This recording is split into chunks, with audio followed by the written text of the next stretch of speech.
Hello, everyone. Welcome to another episode of Toonami Squad Sessions podcast. I'm your host, Sam, at Samster299. With me today, I got the other Sam. Hi. We got we got Logan with the profile picture that's too funny to look at. I am altering the deal. Pray I don't alter it any further. And we have Phantom. Now you face doom. Oh, this is a fun intro, ain't it? Ain't it? Oh god. Oh my god. I love it. All right. I love it. So, all right. So, a lot of stuff has happened, and like when I did like the last podcast, because I already knew that like at the time Uzumaki was slated to come out, and we had one episode of Rick and Morty out, and Swordsmith Fields was on the way, so I already knew we were still on. Yeah, Shippuden was still on, so like I already knew that we were gonna have 4 whole shows to talk about alongside the recent news. So, first up, what are we watching? Let's see. So, God, it's been a minute. I've just been keeping up with simulcast. Dragon Ball Daima is out. That's so amazing. Hopefully it comes to Toonami. Toei, please. Probably next year. I've also been watching, because I recently binged Sword Art Online Alternative Gun Gale Online, which I hear is like the best thing to come out of SAO, and I see why.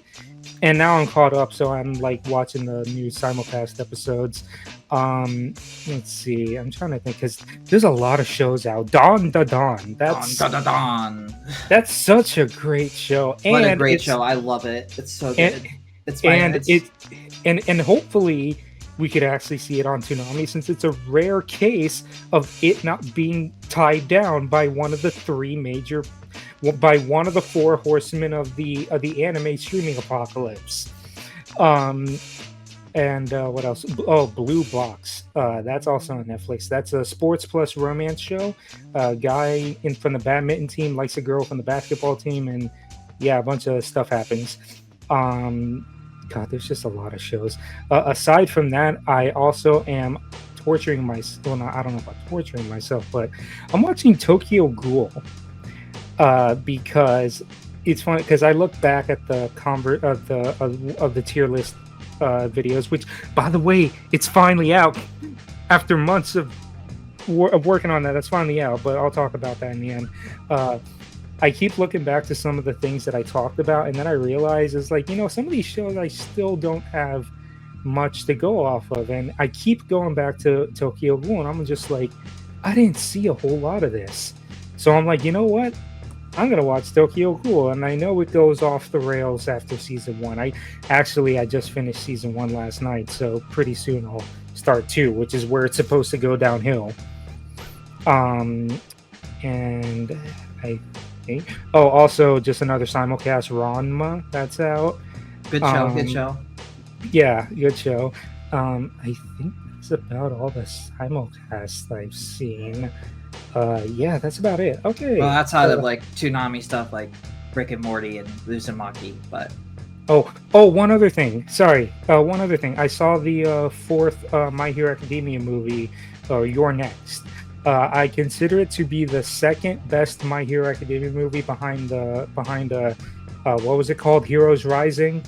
It's really good, and it just made me angry that like the animation's so freaking stupendous that why can't the show look anything near this level? And considering that we literally just had the penultimate season and the final seasons on the way, the fact that we can't get animation of this quality for the literal final section of the show just boggles my mind. But I'm gonna stop right here. But you were saying, Sam? So for stuff that I've been watching a ton of stuff. So between last podcast and this podcast, I went on a Junji Ito binge. I watched the Netflix show, and then the Junji Ito collection, and then the live action J-horror 2000s movie Uzumaki. Released by Discotheque Media. I streamed it via Prime Video, but maybe I'll pick up the Blu-ray. Maybe if it's on sale and super dirt cheap. Phil Logan's wallet. I don't get paid shit. Let me clarify that. I don't get residuals. No, just to be clear. But I did that in sort of preparation for Uzumaki, and also to just get a better grasp of Ito's work. Those shows are terrible. My God, they're bad. Outside of that, simulcast that I've been catching up with, it's Dan Da Dan and Ranma, both on Netflix, and well, one's on Crunchyroll too. That's being Dan Da Dan. Don the Don's everywhere. It's like Hulu, Yeah. Netflix, and Crunchyroll. Like you literally can't miss it. Yeah, it's a great show. It's probably going to be my show of the year, probably, because right now, like 4 episodes in, Dan Da Dan just has hit the ground running and has not stopped. So that's pretty impressive for a show like that, especially for one season of 12 episodes. I think. I think the other stuff. I'm currently trying to go through a bunch of Watanabe shows. So right now I'm starting with Cowboy Bebop, which I have never seen in full. I have watched Cowboy Bebop. Really? I have watched Cowboy Bebop. I've seen episodes of Cowboy Bebop many times over the years on Adult Swim, so I know what Cowboy Bebop is, but I have never sat through the entire thing. So that'll be first, and then I'll probably move on to Samurai Champloo afterwards. But I recently just went through that. That's so good. I think that's it. I don't think I've seen anything. Oh yeah, I went to go see Ninja Scroll. Fucking awesome goddamn movie. I hope they. Oh yeah, I saw Blu-ray that. soon. I saw that too in the theater. It's a good movie. The supposed inspiration for Ninja Kamui. I'm pretty sure they took influence from the television show. There's no way they took influence from the movie, because the movie kicks ass. That movie. Yeah, I'm saying the movie's good. All right. Well, Logan, what about you? Lately, anime-wise, the only thing I've been watching is I finally started season 2 of Gundam Witch from Mercury after watching the first season over the last 2 months, just because I've been way behind on stuff. But yeah, I finally started watching that. Was extremely disappointed by Crunchyroll's Blu-rays of it, where they had the audacity to not bother translating any of the signs. And then when asked why, they were like, "Oh, that's not a bug, that's a feature." They legitimately used that phrasing. Like, I have a DM from a friend who contacted and was like, "Hey, you guys even did this in other languages. Like, you have the signs translated. Why aren't they translated in English?" They're like, "Oh, that's how it's supposed to be. It's a bug, or it's a feature, not a bug." They're doing that whole game dev bullshit. Yeah. It's like, okay, so not being able to read any of the locations in the language you sold me the product in, that's considered a feature. Okay, gotcha. Very helpful. Thank you. Yeah, Thank you, Crunchyroll. That's Crunchyroll in a nutshell for you. But then, considering the news that just came out about them spending the last 5 years opening people's mail that was addressed to some of their staff and literally just taking stuff out and giving it to staff. I guess you can take the piracy out of Crunchyroll, but the thieves are still around. So come at me, Crunchyroll. What are you going to do about it? But let's see. I did start watching Nier Automata because I decided I watched the first 2 episodes on streaming, and then I decided, screw it, I'm just going to buy the Blu-rays, which is the first time I've ever bought an Aniplex Blu-ray at retail cost. Oh God! 12 episodes for $135. And to be fair, that's the first time I bought an Aniplex Blu-ray, because I did at retail, because I bought their Gurren Lagann Blu-rays, but I got them on sale.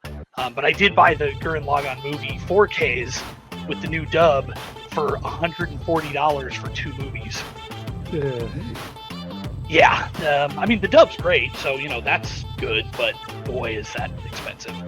But yeah, so I started watching the first half of Nier Automata after playing the game last year, finally. And it's been pretty good. I mean, thankfully they brought the entire game voice cast back, as far as I know, so it's good. I'm liking it so far. Other than that, about the only other thing I'm watching is the new season of Star Trek Lower Decks started the other night, and unfortunately it's the final season. I'm very sad about that, but what can you do? And then, despite the fact that the reviews are kind of bombing it, and I think it's got like a 37 or something like that, I'm seeing Venom 3 this weekend. Pray for me if it sucks, but I gotta see that. Yeah, I mean, it can't be any worse than Joker 2. Apparently, it's doing well in the box office in China. Well, that's a good sign, I guess. I mean, the thing is with all those Venom movies is that it's always a case of critics bashing it and audiences loving it. Yeah, I mean, the thing with those movies is like they're not high cinema or anything. I mean, No. half the reason I enjoy them is just because of the ridiculous banter between Venom and Eddie. Like, and if the movie can deliver on that, like, I'm pretty sure I'm going to come away with it pretty happy. So Yeah. I mean, and not to mention, it's not part of a freaking overall gigantic cinematic universe. It's just a trilogy of films, and that's it. Nothing. Yeah, you don't have to watch like freaking. Didn't they put Venom in the Spider? When there was the whole. Yeah, they brought Eddie into the MCU universe when the whole thing with the No Way Home stuff happened. But even then, he never technically interacted with any of the like main. He was cast literally. or anything. I guess they that's just true. left a small bit of the symbiote behind, which they may never do anything with it, but at least it leaves them an out for it. So I think that's really all they did that for. Yeah, like he did nothing in the movie. I was actually disappointed because Venom 2 had the post credits of him being sucked into the Tom Holland universe. So I'm like, oh my god, is No Way Home gonna have a Spidey versus Venom fight? And no. No. Yeah, but yeah, so we'll see how that is. But that's probably about it, I think. All right, Phantom, we leave it at you. I just have a small list of this time around. Been watching Deadpool and Wolverine for like the 60th time. Oh yeah, I got the digital of that actually. I thought it was already on Disney Plus, but it turns out it just released like a few days ago. So I ended up buying the digital at full price. Oh my god. I will probably wait for the Blu-ray to go on sale on Black Friday. There you go. I also saw My Hero Academia on your next. I kind of agree with Sam too about the movie. It's not as good as like the second movie, but then again, I haven't seen the third one yet. The third one's okay. Like I consider it third. Like the way I rank the My Hero movies, if this is the last movie, is that I put Heroes Rising at the top. Your next second, World Heroes Mission, which is the third one, number 3, and then the first one, 2 Heroes at the bottom. It's not terrible, but like that really just felt like an extended episode of the show. Like it literally just felt like a filler episode. And then been watching Attack on Titan. I'm on the final season, so I'm almost there. Final season? Which part? Which chapter of the final season? I'm on the midnight train, so that's as far as I've gotten so far. So you're still in part 1. Yeah, part 1. I went through Demon Slayer, Swordsmith Village, and Hotshot Training arc, so I'm a little ahead of the Toonami broadcast. If not already, I already finished it before the finale aired for Swordsmith Village. We'll probably talk about that later.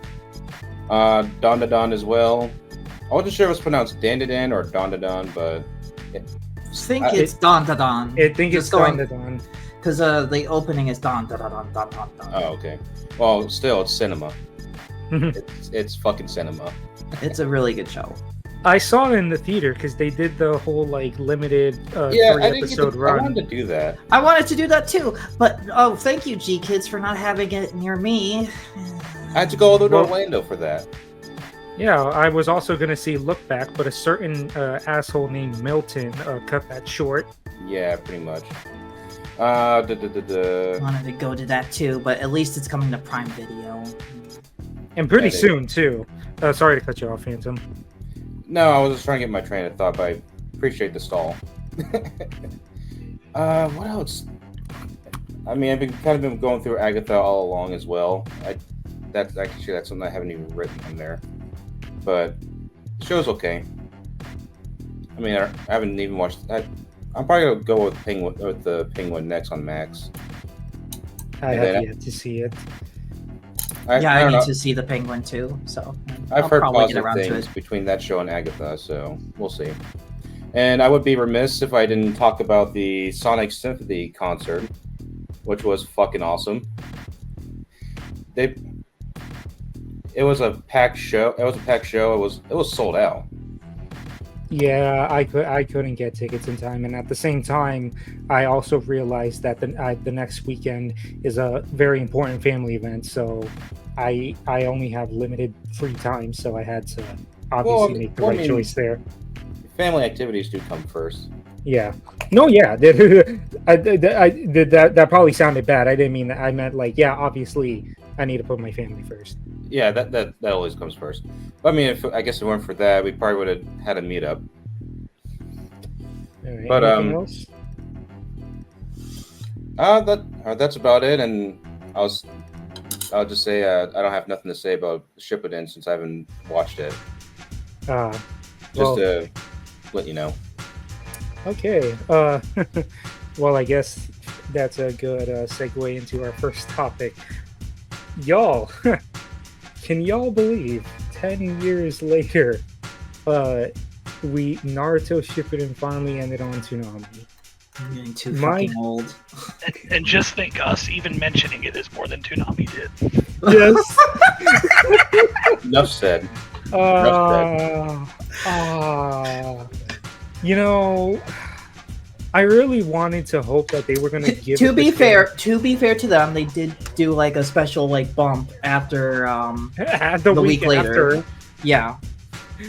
I really wanted them to do what they did when One Piece initially got dropped, and that was like do like an AMV or something to pretty much send the show off, and they did nothing. Like, it kind of felt a little insulting that like the Shippuden had a 10-year run and they just treated it like they always treated it, and that is barely acknowledged that the show exists. They only had the one promo for it like a few years back, and that was about it. And you know, oh god, but that, oh my god, you know, like I don't want to beat a dead horse, but it's just like, I think the best way to describe it was I think Sketch shared this, was like, it was the Simpsons meme. It was like, so what? That's it? After so long, after this many years, it's like, so long, good luck. Like, I don't recall saying good luck. But aside from that, I wanted to do something a tiny bit different with Shippuden, because it's literally been a show that has held for over 10 years, and just this series in general has held its spot for over 15. And what I wanted to do was essentially, I wanted each of us talk about our personal history with the Naruto franchise, and then like our thoughts on Shippuden as a whole.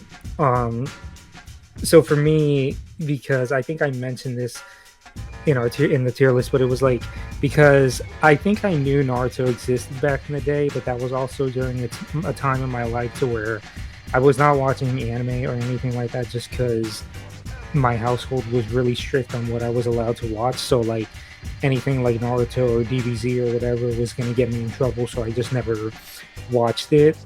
And then I discovered Toonami, and at the time they had Shippuden there, and I remember seeing a few episodes of Shippuden. So I saw Shippuden first, and here was the thing, was that like I like, because I would see the original Naruto series, but I already knew a lot of the plot to original Naruto, because Shippuden loves to not be canon. Shippuden loves to just go on filler for like a long time. So I knew a lot of the plots to original Naruto because of all the recap filler Shippuden loved to do. And then I would eventually see the original series, which I was just like, the original series hits way different than Shippuden does. And what's kind of crazy too was that Naruto actually got my brother somewhat into anime. It's kind of crazy because like my family is super strict on like the type of content when I was growing up that I was allowed to watch, and even then my brother was, and just like my sister and my brother are more lean. And then I think because I have a cousin who's all into anime, and he was talking to my brother, and I guess my brother asked me about anime and all that, and he was talking about Naruto, and he was saying that he was going to see it. And I'm like, I mean, you go ahead and see it, and he did. And I even remember visiting him a couple times, and he was watching it. And he was even texting me like stuff like, "Oh my God, Naruto's dad is the fourth Hokage," and I'm just like, it just feels weird, like when a family member of mine talks to me about an anime, just because I don't really have that in my family. So I just, I gotta give Naruto that at least, that like it actually got my brother to like look into anime. But I think that's really about it, because like I didn't watch Naruto back in the day, and I saw Shippuden first around the same time that I discovered Toonami. So like I knew a lot of the original series just because Shippuden loved to be in filler a lot. But I guess to also just give my opinion on Shippuden, there are great moments in that show. There really is. Like there are some standout moments that the show has, like the pain arc and him reconciling with Kurama and like unlocking his true form, and all that. But you have to sit through so much filler just to even get those moments. The pacing is what kills the show. I think the best way to describe it was, Sketch said this in the tier list, was Shippuden's biggest crime is wasting the audience's time. Because there are some really great standout moments in Shippuden. Like him meeting his mom kind of got me a little teary-eyed, and the pain arc as a whole was just amazing. And his final fight with Sasuke, which like that's literally been something that the series has built up to for such a long time. But it's 500 episodes, with 30% of those 500 episodes being filler. So I mean, nowadays you could stream that show and just skip those episodes. But if you were watching on Toonami, hey, the fight's getting really good. What's up next? Oh, we got a 20 episode filler arc coming up. Great. Or God bless those who were watching the show as it was simulcasting. I could only imagine the pain that it must have been. If Silver was here, I think he could vouch, because I think he saw it as it was getting released. I think that's really all I got to say about Shippuden. So Sam, what's your brief history on Naruto, and how do you feel about Shippuden? My history with Naruto. Let's see. Well, I remember watching the original Naruto when it aired on Toonami back in the day. I think that was 05? Yeah, because I think it was 05, and then 06 was Bleach. I think 06 was also One Piece for the 4Kids stuff. I could be wrong on that. Regardless, I just remember watching the original Naruto on Cartoon Network. I remember watching some of the movies they aired on Cartoon Network. And then when Shippuden came to Toonami in 2014, I sat down and watched like one arc and then bounced off because I found the pacing of it to be horrible. Just, oh god, that beginning arc is just rough to get through. But outside of that, like, every now and then I did check in on Shippuden to see how it was, and I'm like, yeah, it has its audience, it has its audience. That's my history with it. Like, I never sat through all of Shippuden. I think I checked out an episode or two, or Bort. Did not like that either. But, I mean, like, what? I guess it was neat for Toonami to premiere the dub for like a hot minute before they were like, actually, we don't want this. It's funny because when we did the tier list, I was like, "Oh, I'm pretty sure they're gonna bring Bort in after Shippuden ends," and I was just like, and I was just saying back then he said no, but that was also when we had options. And I guess even when they don't have options, they still don't want Bort in. But is that all you gotta say? Yeah, that's basically it. Sorry for the voice crack. You're good. Logan, you. So yeah, I didn't. Surprised with that. So, I never watched Naruto when it was originally on Toonami in the Cartoon Network era, because that was sort of in that like route zone where I wasn't really watching any anime. But I did watch it when they first started like rerunning it on Adult Swim era Toonami, and I mean, it was weird because like I remember a friend of mine that was like really into it.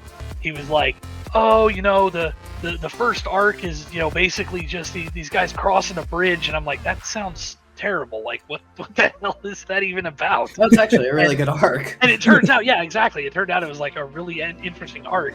And so then, Toonami Rewind skipped it. Yeah, which that blows me away.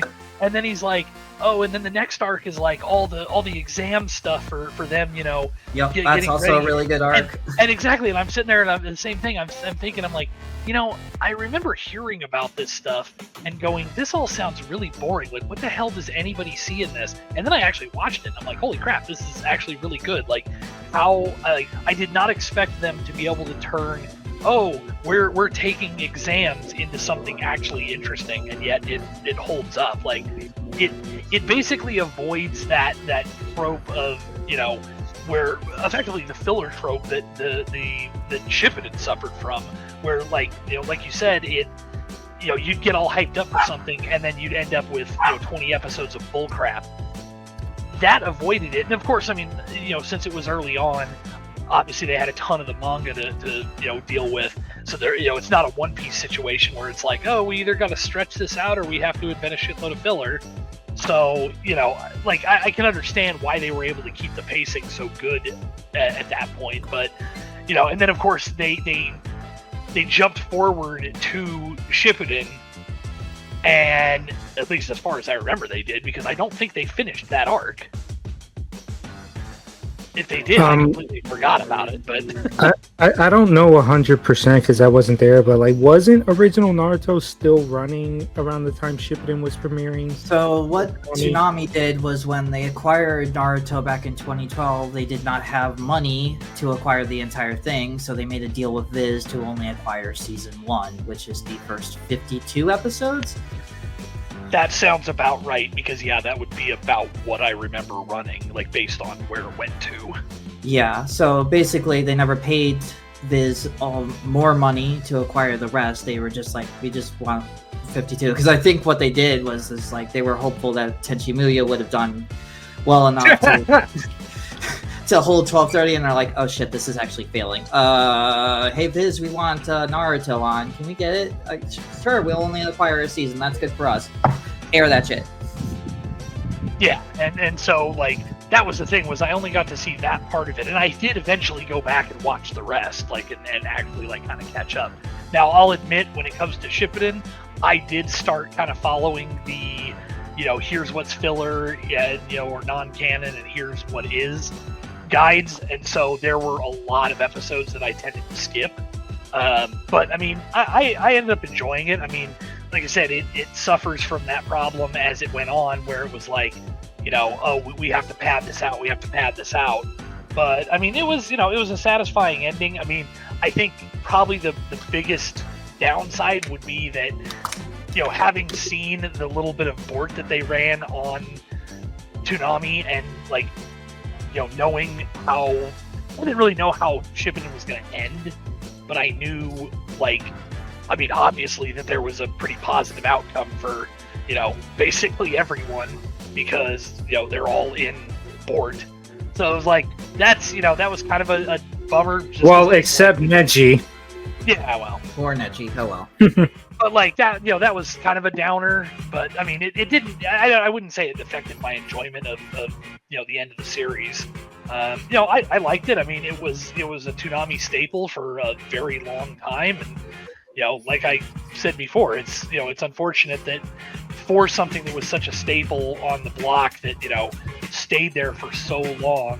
I mean, even if you're ignoring the fact that they ran Naruto season 1 and then switched off of that, like it's on and off, it's been there for so long that it's like it's just kind of disappointing that they didn't choose to do anything for it. But Yeah. it is what I mean. It is what it is when you're pouring a bunch of money into failing originals that Oh my God. and so you can't even afford a simple voiceover promo that says like, hey, thanks for not being one of these pieces of crap. Jesus Christ, this is gonna be a fun one. What was I going to say? Well, I think the other issues with Naruto ending, Silver could probably tell you better, was that Shippuden does not end where the manga ends. Shippuden's weird. The way Shippuden ends is that, like, because here's how the manga does it, was that Naruto and Sasuke have their round 2, and then they finish the fight, they reconcile, and like they pass things up.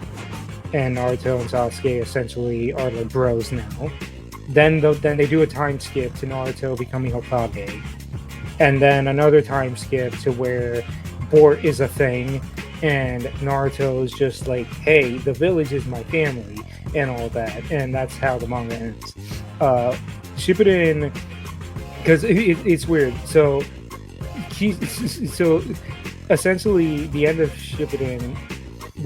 There's a bunch of supplementary material for Naruto out there, like novels and one-shot manga volumes and all that pretty much expand on that last time skip for Naruto.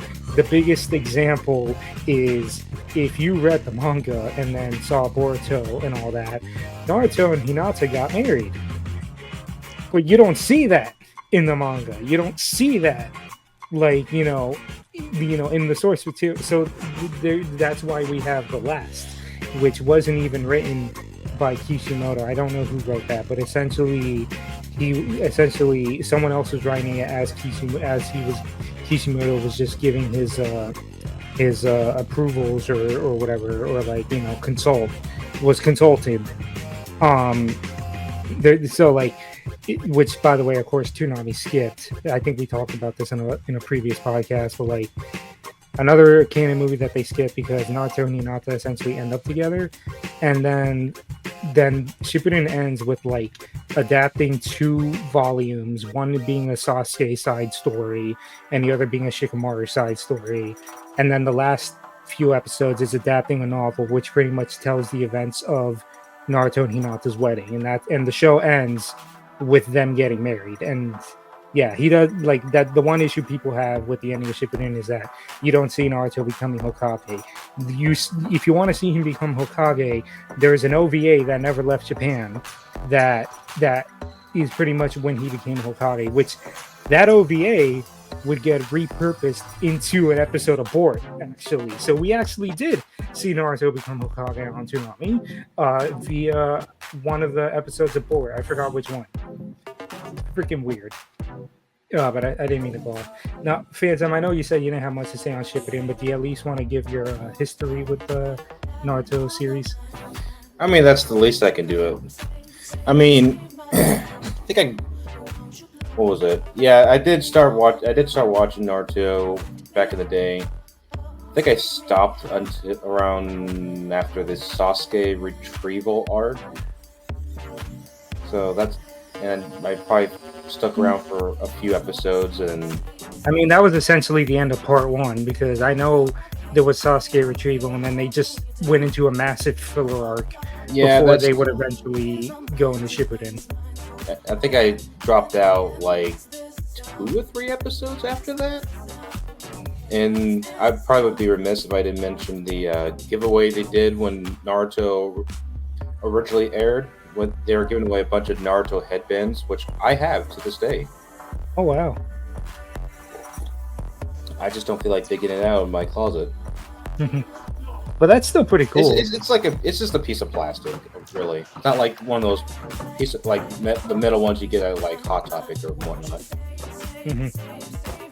But yeah, didn't watch any of the movies. I should fix that at some point.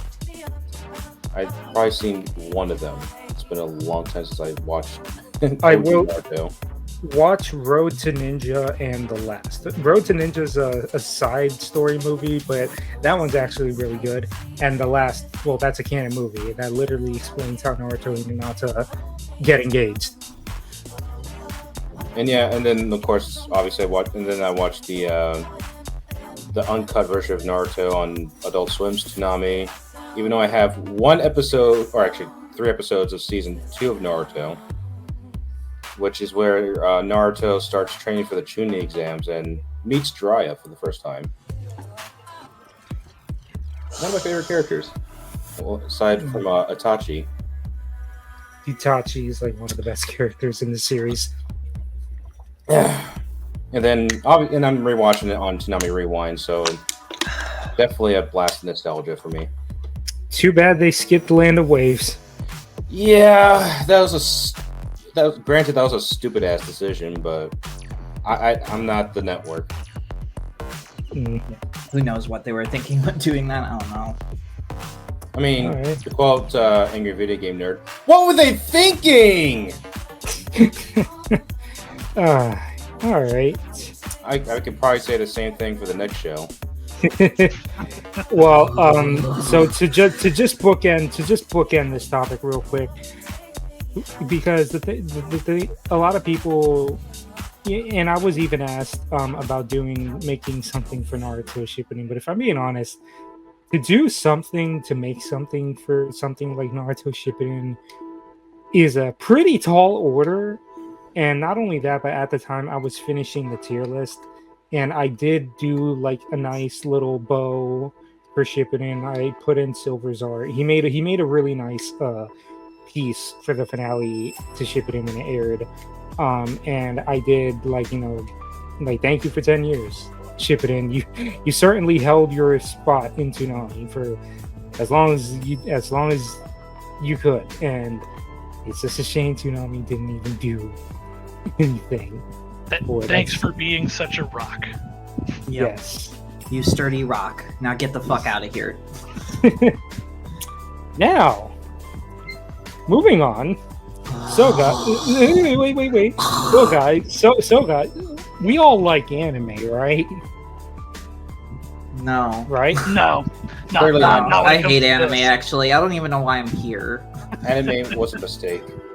We all like Rick and Morty, right? Did I No. erase it? And so it only makes sense to make a shit show. You want to know what's funny about that? When they said, "Oh, we all like anime, we all like Rick and Morty, so it only makes sense." You could have said that's about the same as saying you like ice cream, right? And you also like pizza. Now it only makes sense. I'm lactose intolerant. I know.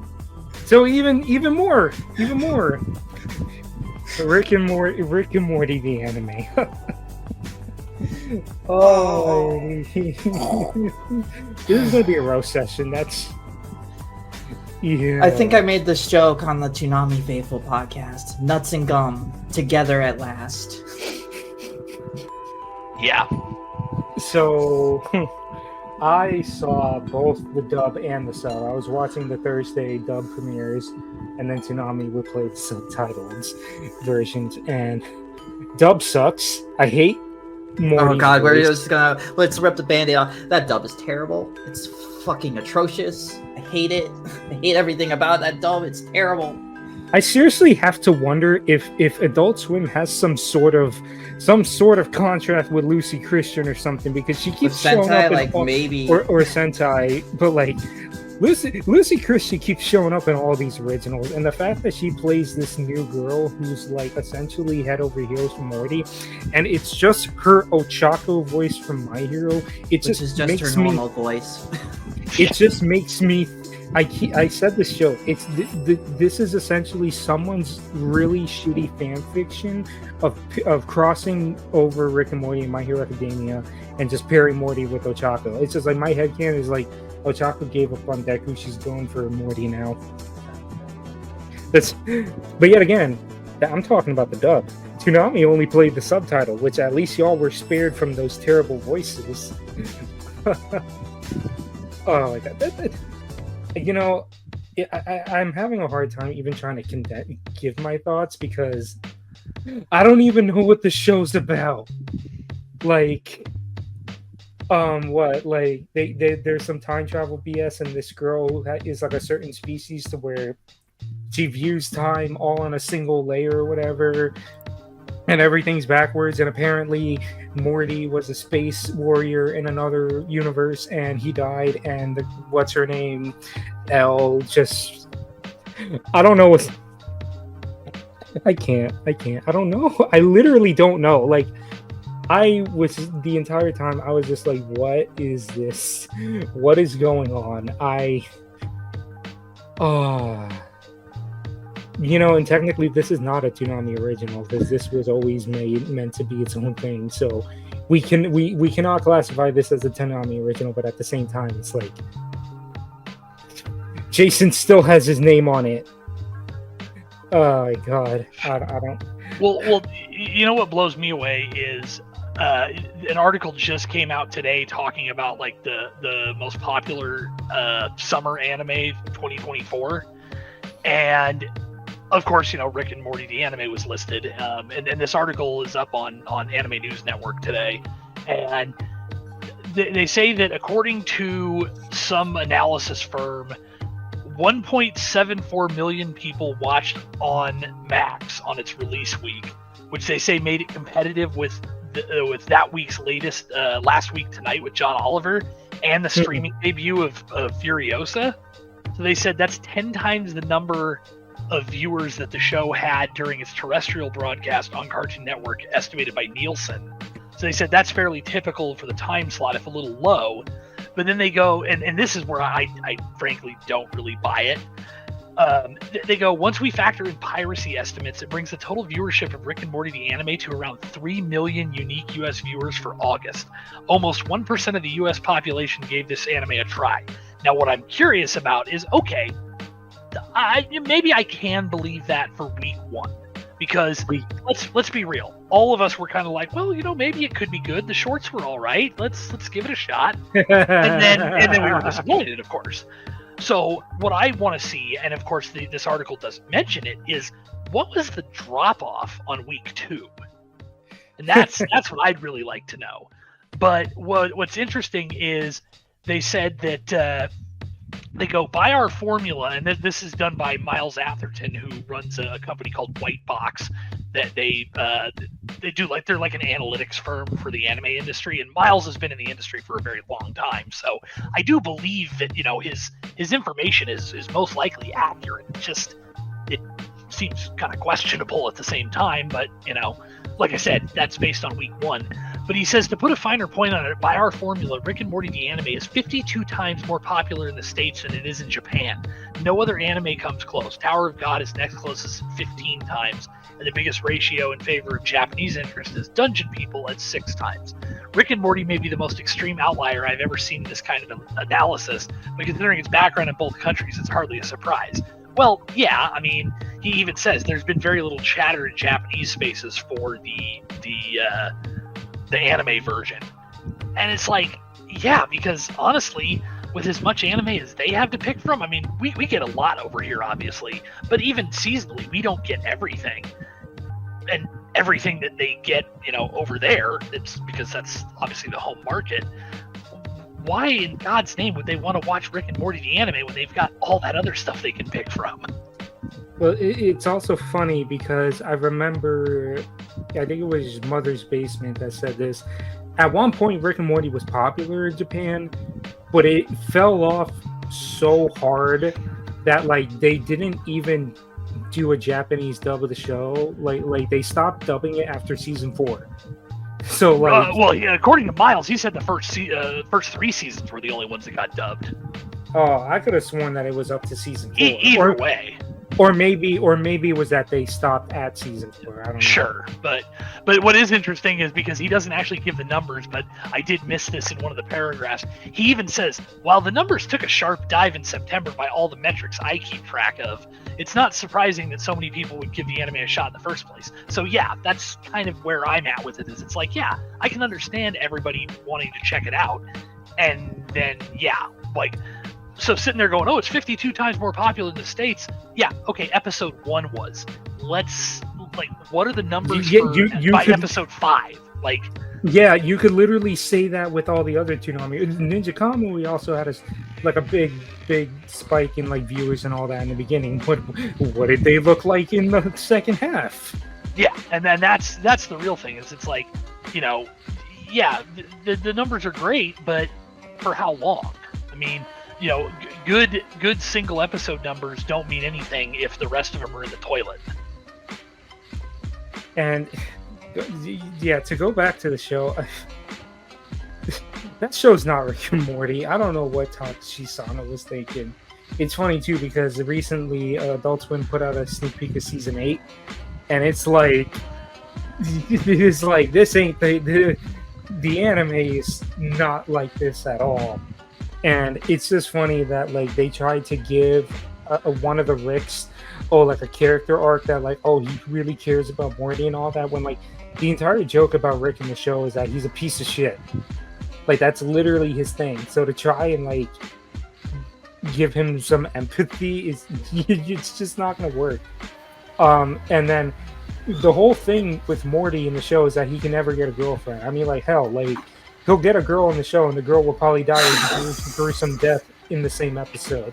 So it's just the fact that you give him an entire arc with this one girl, and like, and I just want to say too, that last episode is such whiplash. I don't know if anyone else has seen it, but it's like they have this big fight in episode 9, and Elle dies, and then Morty essentially simulates a life with her, go as far as literally having a kid. Like he has a kid with her, like, and he kind of becomes somewhat of a deadbeat, not a deadbeat dad.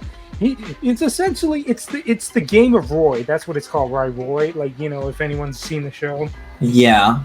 Which that's the worst part, is it's like the main show already did that plot. Like, yep. And they did that gag. They did the gag. They did it short and quick and made it entertaining, which in and of itself, like, I remember when that episode aired, people were like, oh, this is just like that episode of Star Trek The Next Generation where Picard like lives a life from some, you know, like dead I'm pretty sure that's the joke. Yeah, exactly. Like that's the thing. It's like okay, so the original, like Rick and Morty, the main show, already did a gag on a Star Trek episode. Why are we doing this again? Like, yeah. And why are we stretching it to like 30 minutes? Yeah, because they need something to fill a 10 episode run. I mean, come on now. God. Just judging by like the metrics thing, going back to that for a second because I was doing something really fast. I tend to think this show is a failure. Like, the drop-off rate for the show plummeted after 4 weeks. Because it trended on Max for about a good 4 weeks there. And then after week 5 from here, dropped off like a rock. Just completely out of the top 10. You don't see it there anymore. It stopped trending. Maybe every now and then when a new episode dropped, it would randomly show back up on the top 10, but then immediately drop like a rock out of it. Like, viewership on Adult Swim is down across the board. I don't see the metrics of how they view success. If I were to view it on best, I also think that was a failure because it brought down the rest of the fucking block. The fact that they still kept it up there when Uzumaki was out. Somebody in a different Discord kind of pointed this out, is that maybe they didn't move it because they just didn't want to admit that it was a failure. But even like, why couldn't you just move it to 12:30?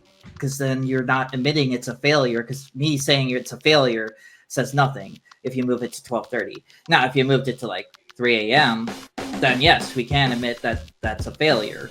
Which they Yeah, and did then for the realistically, next like, week. how many times have they moved like what was the like big premiere, lead off show? They, because something new would show up, they'd move that show down to 12:30. That never meant that show was a failure. It just meant like, hey, we're putting the new hotness right up front and center, and we're bumping this down. And like, I could understand it if Uzumaki had, because it was only 4 episodes, if Rick and Morty had only aired, say, 2 episodes and then Uzumaki was going to premiere, Yeah. knowing that they were going to go, okay, well, when Uzumaki's over, then we're still going to have more Rick and Morty to air, so let's not juggle it. That would have been fine. Mm-hmm. Knowing that the 2 shows were going to end the same week, they should have shuffled them. Like, yeah. I agree. That was dumb. I mean, I think, my biggest problem with the show is it didn't commit one way or the other. And what I mean by that is it should have either A, tried to be just a new season of Rick and Morty, but anime. So you would have had the main cast, you would have had all that stuff. It would have felt like a new season. Yeah. Or, and that would have been fine. Or you go completely off the rails and you effectively make it totally non-canon, and you just throw everything at the wall. The problem is they tried to split the difference, and so instead of getting an attempt at making a new season that's canon to the show, or something just experimental, where at least that way you could have seen the effort in them trying, all you get is this like kind of half-assed middle ground, and it's neither of those, and so it fails at being anything. Yeah, and that's what I agree with most, is that this show is trying to be the show for everybody, but the problem of being the show for everybody means you're being the show for nobody. And that pretty much describes the show. The show is made for nobody. Nobody liked this show. Like, who are you trying to appeal to? Rick and Morty fans or anime fans? And the answer was neither of them. Right, and that's the thing is, you could have appealed to anime fans by going fucking nuts, making like a mecha show, or with CG, an isekai, or a slice of life or something. Let's go. Yeah, like there's so much you could have done that would have been like. It could have still been a good comedy too. It would have been fun. A good example. Play on those tropes. A good example of that is Suicide Squad. But it's like Suicide Squad. Yeah, exactly. Yeah, the Suicide Squad. Like, if you want a good idea, like a good example of like how to take a Western IP and animify it, you have the Suicide Squad Isekai. That is a fun show from beginning to end. Which that should have aired. Yeah, we should have gotten that. Why couldn't Rick and Morty just be the max binge drop? Just dump it on Max, let it be a binge watch there, and just tell it to fuck off and move on, because nobody liked the show. I'm sorry, like, online discourse, even like the most hardcore Rick and Morty fans, they are not coming to the show's defense, because the show literally appeals to nobody. I mean, hell, some of our squad members, like Steve and Silver, didn't even watch Toonami at midnight. They waited till 12:30. Yeah. To be fair, I also did that because I'm like, I ain't watching the shit to get to Uzumaki. Let me get to the shit that I want to watch. Well, and like, the thing is, again, with the numbers thing, I saw another Anime News Network article that was they're going to do this like column. It's like the backlog or something like that, where some of the writers on the site will go and like look back at an old anime that like they'd never seen. And one of the people at ANN, she watched the first season of Symphogear, which is like 10 or 11 years old now, and she had her mixed opinions on it. It was that's whatever. But one of her like little write-ups at the end was like, if you're thinking of checking it out, give it the classic 3-episode treatment and see if it clicks with you, because it sounded like she watched the whole season, but she was like, if I'd just done the standard 3-episode thing, I probably would have dropped this show because it wasn't for me. Mm-hmm. And I feel like, at least from the anime fan side, that's what happened with Rick and Morty, was most anime fans were like, okay, I typically will do a 3, maybe a 5-episode shot, we'll see. But that's the thing, is like, they watched the first few episodes, and the first few episodes were a mixed bag. Like, there were moments in episode 3 that were kind of like, if they could they could start going this way, it might be all right. And then, of course, episode 4 comes along and it's not. That's the thing, is I feel like, at least from the anime fan side, you typically will at least get that 3-episode shot before people walk away from it. I get the feeling that, the general, Western comedy cartoon audience, your Family Guy and Bob's Burgers and stuff like that, the kind of people that are typically watching a regular season of Rick and Morty are with Rick and Morty being as far in as it is now, it's the main show's able to get away with maybe a 3 or 4 episode run of kind of disappointing episodes. They'll get away with that more because the show's entrenched. But when you're trying to do something experimental like this, if your experiment has to be able to speak to your audience, and like we keep drilling on, it didn't work for anime fans. They gave up on it, and it wasn't Rick and Morty enough because it didn't really matter in the grand scheme of the canon. So your typical Rick and Morty audiences are just not going to give a shit. So it's like, again, who is this for? And unfortunately, like you said, you tried to make it for everybody, and it turned out to be for nobody. And if they're going to take a look at these numbers and be like, it was such a massive success, we should make more. No. Let's make more of this. If you make more of this, it's going to fail right out of the gate. Well, and let's be honest. Look at what was it, Velma?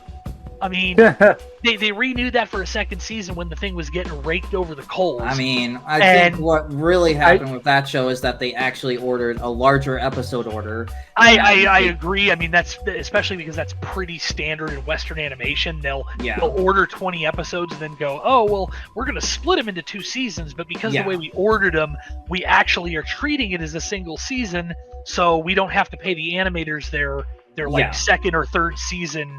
And then they can also make the excuse of well, we're also including a holiday special as a part of your thing, and it won't be a part of this episode order, which is what happened with Velma. It's I get why studios do that. Shit. Yeah, but that's the thing, is it's what are your success metrics when you're renewing something like that? But again, as you said, it was more likely that they'd already renewed it for, or they'd already just ordered 20 episodes. Whereas, say, something like My Adventures with Superman, they probably did order the first 2 seasons at the same time. Then we got the 3rd season ordered, and it's all right, this did good.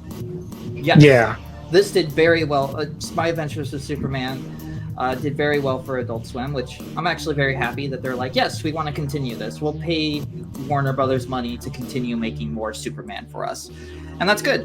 That's great. And around I believe it was easy to get everyone back, basically, because production ended somewhere around in late 2022 or early 2023, something like that.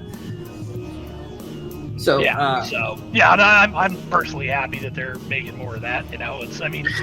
Unfortunately, given the number of original titles that we've been getting on Adult Swim lately that have been mediocre to just downright bad, at least there's unfortunately, it really comes down to it's the Western animation that seems to be propping things up when it comes to the originals. I wonder why. But Rick and Morty, to just put an end to this topic, please don't come back. No. Nobody. I think this is the most non-eventful show of 2024. It might be one of the worst shows of the 2020s. Oh wait, 2020s. Never mind. I thought you were saying 2024. No, well, it is the worst anime of 2024 by a long shot. By a fucking long shot. Jesus Christ, this is one of the worst shows of this year. I honestly, because the thing is, usually I like to give my thoughts on the stories of these shows and how I felt about the shows, but it's I really cannot. Fucking non-coherent plot. Yes, it makes no sense. It makes no sense. I don't know what was going on. And then the last episode where Morty is literally just simulating a life with Ochako from My Hero. It's funny because I said it's this. Takashi Sano just wanted to let out his Rick and Morty fanfic. It's couldn't you just put it in your live journal or something? It's literally, like, I don't know. I know Sam did. I don't know if Logan or Phantom watched the dub, but like I like watched that's primarily the dub. I did check out a bit of the sub. I will tell you, if you want to watch the show, I don't know why you would, but if you want to watch the show, watch it subtitled because the dub, terrible. And Of I course, our will good give- friends at Sentai. I will give Adult Swim credit. The subtitle design and layout, which I will comment on why I'm saying this later, it was good. Like, wasn't great. It was fine. But I think that was handled by Sentai. So I think so, because it definitely looked Yeah. like their work. So, They've been the ones good that they've call on been their the ones. part. They were the ones that were doing the subtitles for all the other, like for Ninja Kamui too. Yeah. Yeah. Which But yeah. very good call on whoever's part made that decision. Good call for reasons I will get into later. So I guess Phantom. I did. Oh my god! I was about to move on. And Phantom, did you see Rick and Morty? Wait, and Logan. Look, I just realized that I only asked Sam, and I didn't really ask Logan. I mean, Logan ended up I pretty giving much his thoughts. springboarded off of what Sam said. So I mean, I've given my piece about it. Sorry, Phantom. Did you watch Rick and Morty, the anime? I only watched 2 episodes. Sub or dub? Yes. But being serious, I watched both sub and dubbed. Didn't care for it at all. That is probably the literally best everyone's- option, to be Yeah. honest. Yeah. I mean, I was like everybody else. I just waited till 12:30 for Uzumaki. I want to put this out here because I'm like, should I talk? Yeah, I will. It's like when watching the final episode of Rick and Morty, at like one point I was just like, fuck this shit, and I just started playing on my phone and just casually checking up every now and then to see if something interesting happened, and I was just like, checked out. I don't care. Okay. Yeah. Sam's Here's where I review. give Rick and Morty the anime. Sam's review of Rick and Morty the anime is essentially Rick and Morty the anime sucks. You want to know what doesn't suck? Astrobot. Play Astrobot instead. There you go. Astrobot was a good game. It's a good game. Alright, so I guess we should move on now. I'd because rather we watch had- Ninja Kamui again. Jesus Christ. God. Oh my god. Dan, I can't believe we said that in the same year. We had Ninja Kamui in the same year, but we'll get there. But next up, because we had 3 whole shows end on the same night. Well, one being a season finale. Demon Slayer, Swordsmith Village came to an end. This, because I remember watching it, and I think you all have seen Demon Slayer, Swordsmith Village. I know Sam. Yeah, Sam's I in- still need to finish the Hashira training arc, even though Okay. I don't necessarily like that arc, but whatever. But we're talking Swordsmith Village. So the thing with Swordsmith Village, and this is something I kind of noticed when the season was coming out, is that like it wasn't the same. It didn't hit the same that Entertainment District the Mugen Train did, and it's not bad. Like the season was still great, but it's fine. like usually every season of Demon Slayer goes like insane on trending. Everyone loves to talk about it and all that, but you didn't see that with Swordsmith. And spoiler alert, it didn't happen with Hashira training either, but we'll get there when Toonami eventually runs that season. Not that, like, I think what caught me off guard about Swordsmith Village when I was watching it initially was that we have a season of Demon Slayer without the 2 characters that I always thought Zenitsu and Inosuke were like part of the core cast, and yet they sit out this entire season. Yep. And it's just like, man, I just realized those 2 guys almost carry the show. Because it's like, no offense to Tanjiro. Tanjiro is just too goody and too Boy Scoutish. Like I don't really care for Tanjiro as a character, to be honest. That's just a personal opinion. He's fine, but I just don't think of him as like my favorite shonen protagonist. I think I said it best when we talked about it on the tier list, was that it's not like I like the show, but it's not peak fiction in me. And the only reason it goes so hard is because the animation. Like, no offense to Demon Slayer, but the animation carries the show. Yeah. Because if we're talking about the plot of Demon Slayer, it's very basic. Oh, his sister's I think a demon. I think like both the Entertainment District and Mugen Train kind of highlight the strength of the writing alongside the animation, because those arcs are actually well paced and they're well told. Well, if you're watching the movie version of Mugen Train, I don't know how the television version was, but the Entertainment District was also a really solid arc. It was. I think I just when Swordsmith Village came out, I think I started to like see the cracks of the show, because it's like first it's like the entire season is essentially just one night, because it's like, oh, he goes to the village in the first episode, then the second episode he stumbles upon the sword and all that, and he trains, and then third episode he continues to train, and then boom, the demons show up, and then the rest of the season is literally just them fighting the demons until he eventually slices their necks and all that. I will say this. This season gave us Mitsuri. Ma'am. Yes. She technically appeared in the first season, but she only had like one scene. But like, this was all her. I mean, I will say this season's still great. The Swordsmith Village isn't bad, and the last episode with the whole Nezuko reveal of like, you think she's dead? It's like, nope, she survived the sun, and now like moves on. Or sorry, Michael Jackson is now on the hunt for her because now she can survive the sun. I mean, that's all I really got. It's also funny too, because the previous seasons did a good job at highlighting the demons, like whenever they'd slice their necks, like highlighting their past lives and all that. This season they didn't really I don't know if they gave the past of the vase demon, but then like the last demon where the guy just wimps out, you only saw like a brief snippet of it, and that's literally it. It's like, I don't know, like this season, it's not as strong. I guess the best way to put it is that Swordsmith Village is not as strong as Entertainment District or Mugen Train. I don't even know if it's as strong as season 1, but yeah, I guess that's my thoughts about it. Sam, I know you've seen Swordsmith Village. I mean, it's a fine arc. It's fine, but I kind of agree with you. It's like, it has its moments, but I think those moments are incredibly fleeting, and that the animation is basically what holds it together. But even then, like, sometimes the animation isn't all that amazing. But it's solid enough, I guess.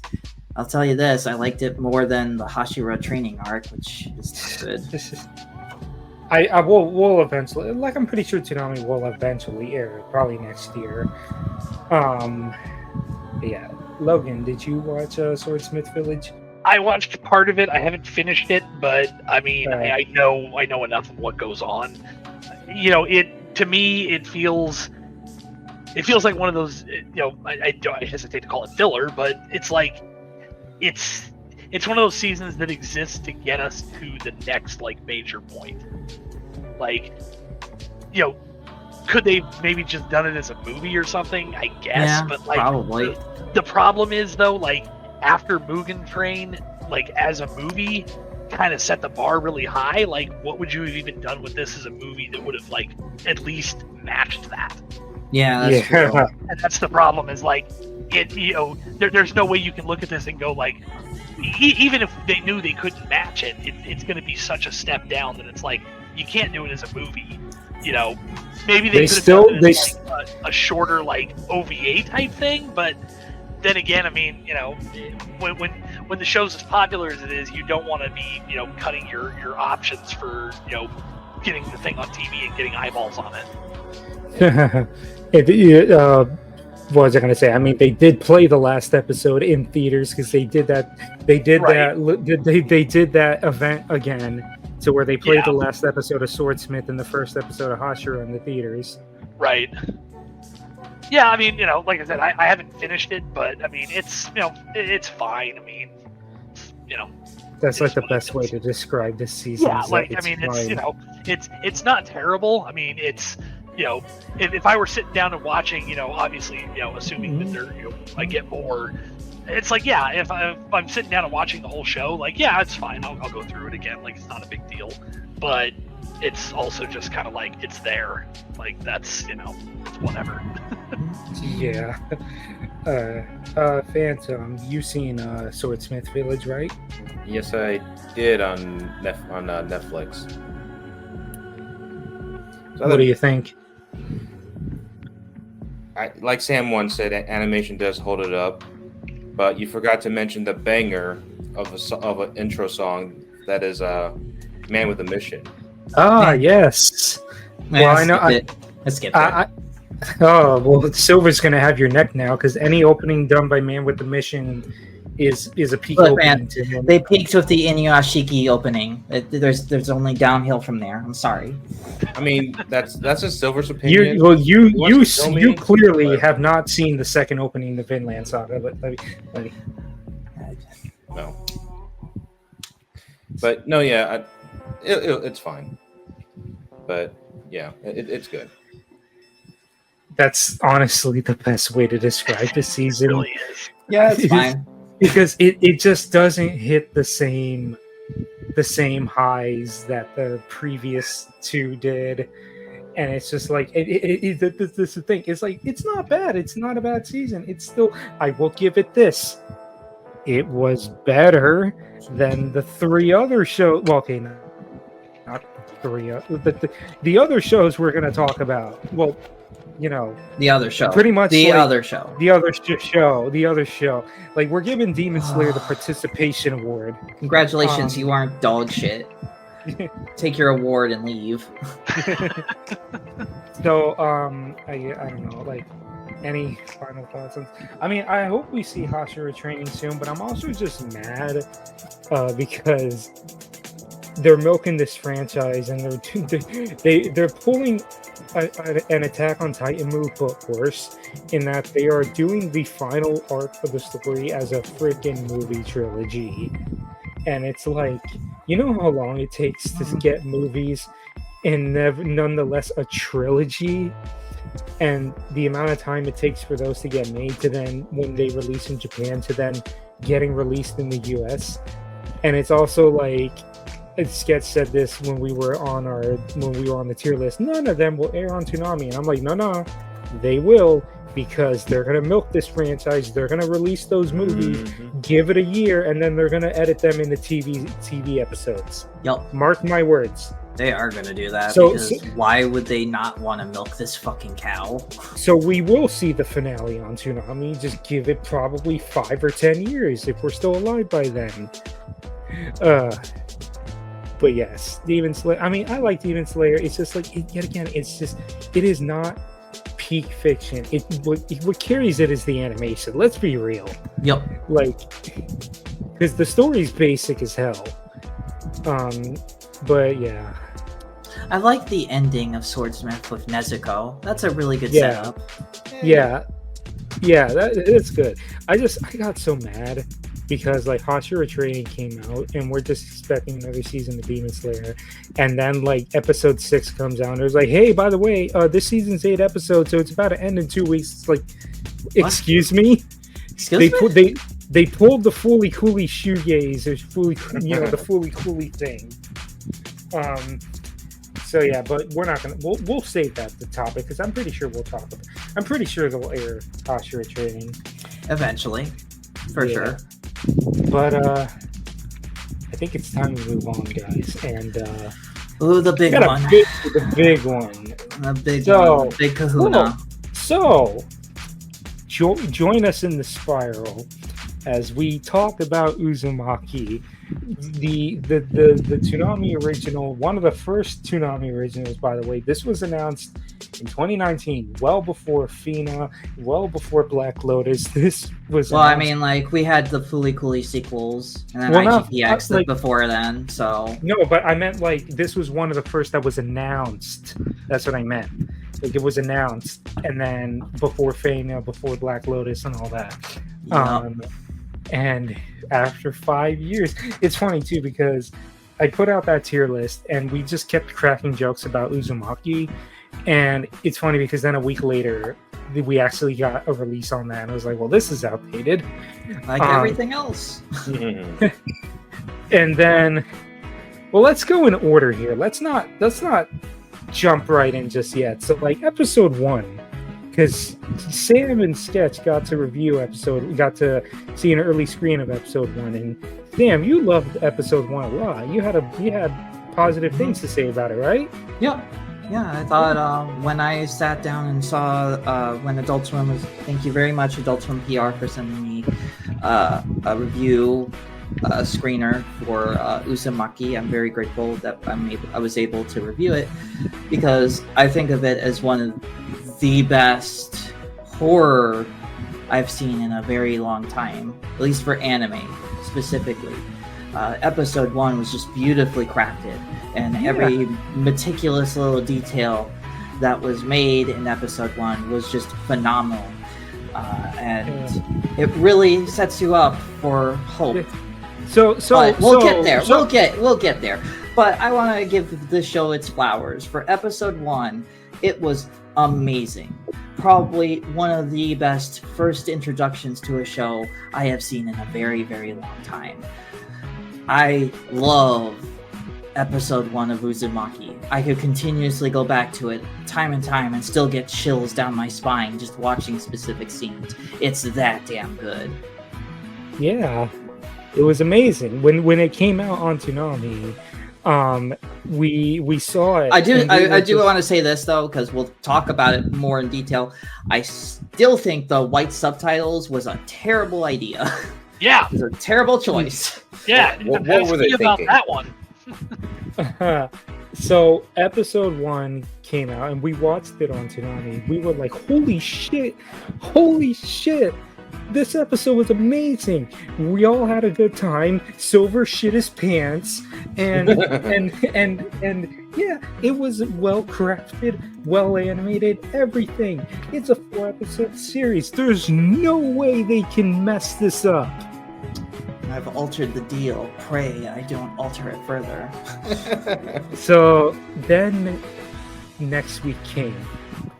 And the funny thing is too was that I was barely paying attention to the show, because at the same time I was trying to grab footage, like some bumper footage and then the promos and all that. So I was like looking back and forth between my screen and Uzumaki, and I think I brought this up to you guys. I was like, "Hey, is it me, or does this episode look a little weaker?" And then it's funny because we didn't really pay attention. And then the day after, we looked at it again, and we were just like, "Oh my god, we are really repeating Ninja Kamui, aren't we?" We were literally, we literally were like, "There's no way they can mess this up." They messed it up.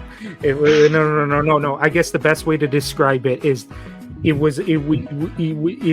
so back. We're so back. Episode 2. It's so over. It's so over. Episode 2. I want to talk about this for a little, because I wrote an entire defense article talking about Uzumaki as a whole, but I brought up episode 2 because episode 2 had a lot of animation issues, and I did bring up Jason's comment when he posted his comments to Blue Sky about like, we were screwed over during production. I'm like, okay, but I don't care. I don't give a shit you got screwed over. I don't care who screwed you over. What I want to know is, what the hell were you doing for 5 years? Were you sitting on your ass doing nothing for 5 goddamn years while this show was just lounging around, just trying to get done? What the hell happened? Their whole excuse for delaying it was for the quality. Yeah, in 2022 they put out a statement on the official Uzumaki Twitter stating that they didn't want to put out a lesser quality product, and that is just super fucking ironic. considering what the show is. Now, I'm going to sit here and defend the show to a degree, but I will not defend episode 2 because I do think out of all the episodes of Uzumaki, episode 2 is easily the lowest point of the entire show. It's just so bad in its pacing. It's so bad at fully explaining these stories. And yeah, episode 1 had its pacing issues, but I feel like it was a lot more excusable there because the animation really was great and that it helped accentuate, like, carry these stories basically. Like, even if they aren't fleshed out, you still get the scare, you still get that feeling of dread and horror, but you don't get that in episode 2. And these stories and plot lines in episode 2 feel rushed, and it's so obvious. Like, it's just, what the hell happened? You know, it took you 5 years to release this product. I would have expected that you guys were actually thinking about putting out something quality for once. Instead, no. You fucked around for 5 years, and guess what? You fuck around, you find out what happens, because everybody was just dragging. He found out. Everyone, including like media outlets like IGN, who don't fucking cover anime, just dragging him through the goddamn back. It's just wow. I have never seen this. Like, it is essentially, for all the years that I've watched anime, I have never seen such a vitriol reaction to something. It was essentially because this is not a new feeling for us, because we've experienced this through Fooly Cooly, we experienced this through Ninja Kamui, and the one show that we had all our hopes on, that we thought we were so in, and I just need to say that I have no expectations for these originals anymore. I am sorry. You could throw as many pretty names on there. You could throw freaking James Cameron on one of these. You could throw freaking Watanabe on one of these, which we'll get to. But it's like, after Uzumaki, I feel so burnt and let down that I'm like, I am sorry, but any new original these people announce, I have no expectations for. I don't care anymore. You want to know what killed me? This started with Ninja Kamui, because I have friends in my life that are anime people, and I tried selling Ninja Kamui to two of my friends and my brother, and the first few episodes were great, and then the Ninja Kamui came out, and the rest of it, and I was just like, guys, I'm so sorry. And then Uzumaki, one of my real life friends actually was watching it on Toonami. He even sent me a message like, "Hey, Uzumaki, that was pretty good." And I'm like, "Yeah, I know. That was episode 1." And then once again, it's like the rest of the show comes out, and it's like, "Bro, I'm so sorry." And it's just like, because it's like I try to hype these shows up, and I also try to like get these shows to get attention, and it was like, after Uzumaki, you know what? No, I am not. Like, at this point, to me, Toonami originals are freaking over. Like, we have Lazarus. I don't want to say that. Okay. Let me go back. I don't want to say they're over, but essentially, I have no faith. I have no expectations. I do not care. I don't care about these shows anymore. That includes Lazarus, that includes Rooster Fighter, anything else that they announce. I do not care anymore. I will just and we'll get to Lazarus in a minute. Like we'll talk about that. But I want to talk for a second, but I'll let you finish. Because everyone's like, "Oh my god, Lazarus episode 1 is so good." It's like, so Uzumaki episode 1 was good. Ninja Kamui episode 1 was good. Of course, Lazarus episode 1 is good. Here's my question. What does Lazarus episode 2 look like? What does Lazarus episode 6 look like? Because that's how we've gotten screwed before. And I am sorry.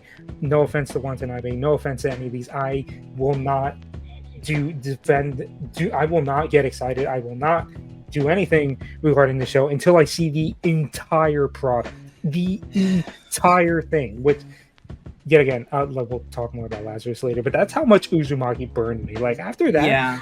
I was like, you know what? No, I am done. I am so done with these. The number of originals that we've had that have just fallen off a damn cliff. I am so done. So done. I don't think you're alone there, because that's something that I wrote about, is that I've seen nothing but pessimistic comments towards Watanabe's new show, Lazarus. And now, because of how episode 2 of Uzumaki turned out, and really Uzumaki as a whole, we'll talk about the rest of it in a second, but just how this show turned out, how it took 5 years to come out. Yes, I understand we were hit with a pandemic. I'm not going to give you shit for that. Nobody could predict that would happen. Nobody knew that we'd be locked inside our homes for over a year. So, but 5 years? It took you 5 fucking years to put this product out. Okay. All right, then. Well, then, I've seen nothing but pessimistic comments towards your future originals. I hope it was fucking worth it to you to keep this project going and keeping your audience waiting, only to underdeliver. Thank you for that. It's literally to the point that the entire anime community, if Adult Swim is attached to an anime, everyone just, it's red flags. Red flags. I think the thing that sucks the most is that now Lazarus has a massive, like, magnifying glass over it from the community at large. Like, you fuck up once, they're gonna rip you to shreds. And I don't know how it turns out. I saw a small clip of it when they were at New York. Well, I was not at New York Comic Con, but they uploaded a small clip of the show on YouTube. Clip looks great, but that's also from episode 1. That's episode 1. Yet again, what does episode 2 look like? But yet again, we have Lazarus as a later topic. We'll get there. Yeah, but like I want to say that yes, episode 2 is atrocious, but I think if I'm talking about Uzumaki as a whole piece, I enjoyed my time with it despite its issues. I will say 3 and 4 were better. Yeah, I think I do like this show, and I think it is good horror, but it does leave a sour taste in my mouth that it took 5 years for this thing to come out, and that's really the biggest hang up that most people are going to have. Yeah, it's a good show, but and there's that catch. It's just like, well, I want to talk positively about Toonami's originals, but it's like, well, yes, I liked Fooly Cooly Shoegaze, but I liked Alternative was fine. I'm trying to think of another show that I liked from them. I liked IGPX. That was a good show. That's from 2005, so that's... and it's still the best original they've done.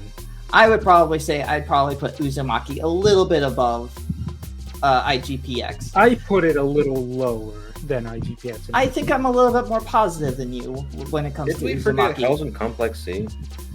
Nobody liked that show. Okay. I don't know. I liked Uzumaki for what it was. It was not a perfect show, and I will stand up for it to a degree. I'm not gonna like die on the hill for this show or anything, but I will say, like, if I'm looking at it as a horror show, does it do scares well? Is it scary to sit down and watch? And I think yes, it is. Yeah, because the perfect example. Look at Silver. Well, not even just that. I mean, I'm just going by my own emotions here, but episodes 1, 3, and 4 are good horror. They're very well. Episode 1 can be a little paced in some areas and slower in some, while episode 3 and 4 are more perfectly balanced, where they have a focus, they keep that focus, and it's perfectly paced all the way through, and it gets the scares across. Like, you see those scares, you see them coming at you, and I felt it. Like, I got chills watching certain scenes, like the snail scene. You know the one I'm talking about in episode 4? That's just chilling and really gross too. But it's really, really good. I say that Uzumaki as a whole is a good show. It's just so disappointing that the show took so long to come out and it still feels incomplete. I will say overall I did enjoy it. I like Uzumaki. and I will say, in my opinion, it's the second best original underneath IGPX. I just, after the whole episode 2 thing, I was just like, I literally felt so done. Because it was like, because the thing is for me was that I think was for trying me, to I felt done after Fully Cooley Grunge. I'm like, you guys are, this is fucking dead to me. Because you guys aren't putting out art, you're putting out crap. Oh God, Logan, I know you have things to say, especially regarding the subtitles. Oh yeah, the subtitles. Yeah, I mean, let me put it this way: while you guys have been discussing this, I've been editing subtitles for episode 4. The members of Toonami Squad know that I was extremely upset by the quality of the subtitles, not the translations. The subtitle translations are generally fine, but I just cannot understand who in their right mind goes, we have a black and white series, so let's use white subtitles, which stylistically is a great idea. I understand you don't want glaring yellow subtitles when you're trying to have a show that is in black and white. Like, that's completely counter to what you want. Now, from an accessibility standpoint, if this show ever gets a home video release, it should have both options, because the viewer should have the option to watch it the way they want. You know, your art does not trump accessibility, I'm sorry. But for a broadcast, since you only have one choice, the white subtitles were an understandable choice. What was an absolute just bullshit decision was not adding enough of a border to make your subtitles stick out. Yeah, I think that was my big issue when I watched episode 1, because when I was trying to read the subtitles, it got lost a couple of times because the art blends in with the subtitles. And constantly through episode 1, and let's be honest, episode 1, being that it was the best animated episode of the 4, was like, that was the place to really not screw up. And when you had lots of people on social media saying, this is good, but I can't follow it very well because I'm losing my ability to read the subtitles because it's blending in with the show. When your subtitles don't, like, when they're not readable, they're worthless. And I mean, understand. I think they come at this improved it from a perspective of a professional subtitler. I do this as a job. I know what I'm talking about, and if your subtitles don't work, they are worthless. You might as well not have them. It just, and then here's the thing. In order to fix them, it did not take me very long. Literally all I did was I figured out which font that Adult Swim used for this, and I threw it into my subtitling program, and all I did was add a thicker border and a slight drop shadow, and then blurred the edges with a very slight edge blur. And everyone who has looked at my revised subtitles that literally just lay right over the top of the existing subtitles have told me that they are infinitely more readable. Now, yes, for the people who I've given these subtitles to, I've also added a yellow version if they wanted to use it. But the fact of the matter is, when I can do that in like 5 minutes, it's kind of disappointing that Adult Swim didn't bother. And then, of course, there's the inconsistency of all of the trailers, including the weekly episode promos, used yellow subtitles. So a lot of people were lulled into a sense of, oh, it's going to use yellow subtitles, I can watch this. And then they end up with readable subs. I think I know why they use yellow, because yellow sticks out on a mobile phone more, because if you're just scrolling on like Facebook or Twitter or like on YouTube, you're going to be stuck with yellow fonts just popping out at you on a phone rather than and I mean, actually...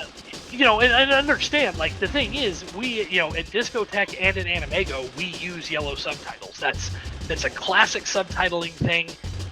Really, the reason we used to use yellow, it was long before I was professional, but the reason that yellow subtitles were used was because, especially in the CRT days, where, TV resolution was not as crisp as we have it now, so making crisp, readable text was harder. You used yellow because it helped add a contrast that made it easier to pop. So yeah, you're right in that regard that yeah, on a phone or whatever, yellow is going to pop more. But like I said, I understand from a stylistic standpoint why you wouldn't want to use those Oh on yeah, for sure. main episodes. But it blows me away that they dropped the ball that hard. And it feels like, I mean, from what I've seen based on the streaming versions where the subtitles aren't burned in except for the signs, which is kind of an odd choice because the streaming versions have multiple languages. It's like if you're soft subtitling your show, why would you burn the English signs into the video track? I don't really Yeah, get for like but, the Max version, it was just closed captioning. Yeah, the Max version. And that's the dub, and that's the dub track too, Yep. right? Yep. Yeah, they had the dub closed captions. At least when I last looked at it, those were the only Have subtitles. not changed it. Whereas on Amazon Prime, I don't know if it's like if you purchase it on Prime or if it's you have the Max like sub channel that you can buy. That one you get full subtitles because that's the source of the subtitles I'm using for revising it for my own purposes. Here's what I'm really curious on. Just today, it was announced that it's going to be coming to Netflix in the Asian regions. So I'm curious. I mean, I know Netflix has their own thing with subtitles too, but I'm curious to see how those like are. I mean, but sorry to cut you off. Netflix uses basic subtitling standards, although they basically use the same format as Prime does. I don't really know. I mean, I know what the ripped versions from Max use, but those might be converted from another format, so I'm not really sure what Max uses. But, I mean, presumably Netflix will probably have proper subs, but even that's honestly kind of hard to say. But yeah, it's just it's frustrating as a professional subtitler to, you know, the first point of our job is to make sure that these things are even readable. I mean, and that's constantly something I bounce off of people at Discotech or Animego when I'm working on stuff. Is if I try to get fancy with styling a sign or, you know, something like that, you know, it's easy for me to lose my objectivity because I'm working on it. So, of course, I bounce it off them and go, hey, does this read okay? Like, can you read this? Can you follow this? And if they say no, it doesn't matter how much effort I put into it. If it's not readable, it's worthless.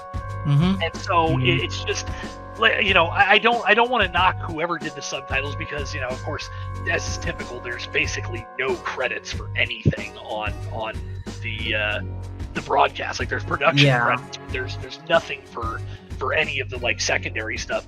I don't know who did the subtitles, and I don't want to knock them because, again, you know, the translation was fine, but, you know, the translation was probably done by somebody else.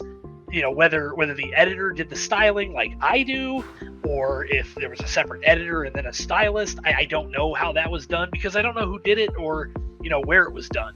But all I can say is that, you know, I understand the stylistic angle that you were going for, but you missed the mark. I'm sorry. It's just it's frustrating, and, you know, I mean, yeah, obviously, you know, by episode 2 there were far more, you know, pertinent concerns about, you know, what was going on because, you know, okay, yeah, the subtitles suck, but you know what sucks even harder? This animation.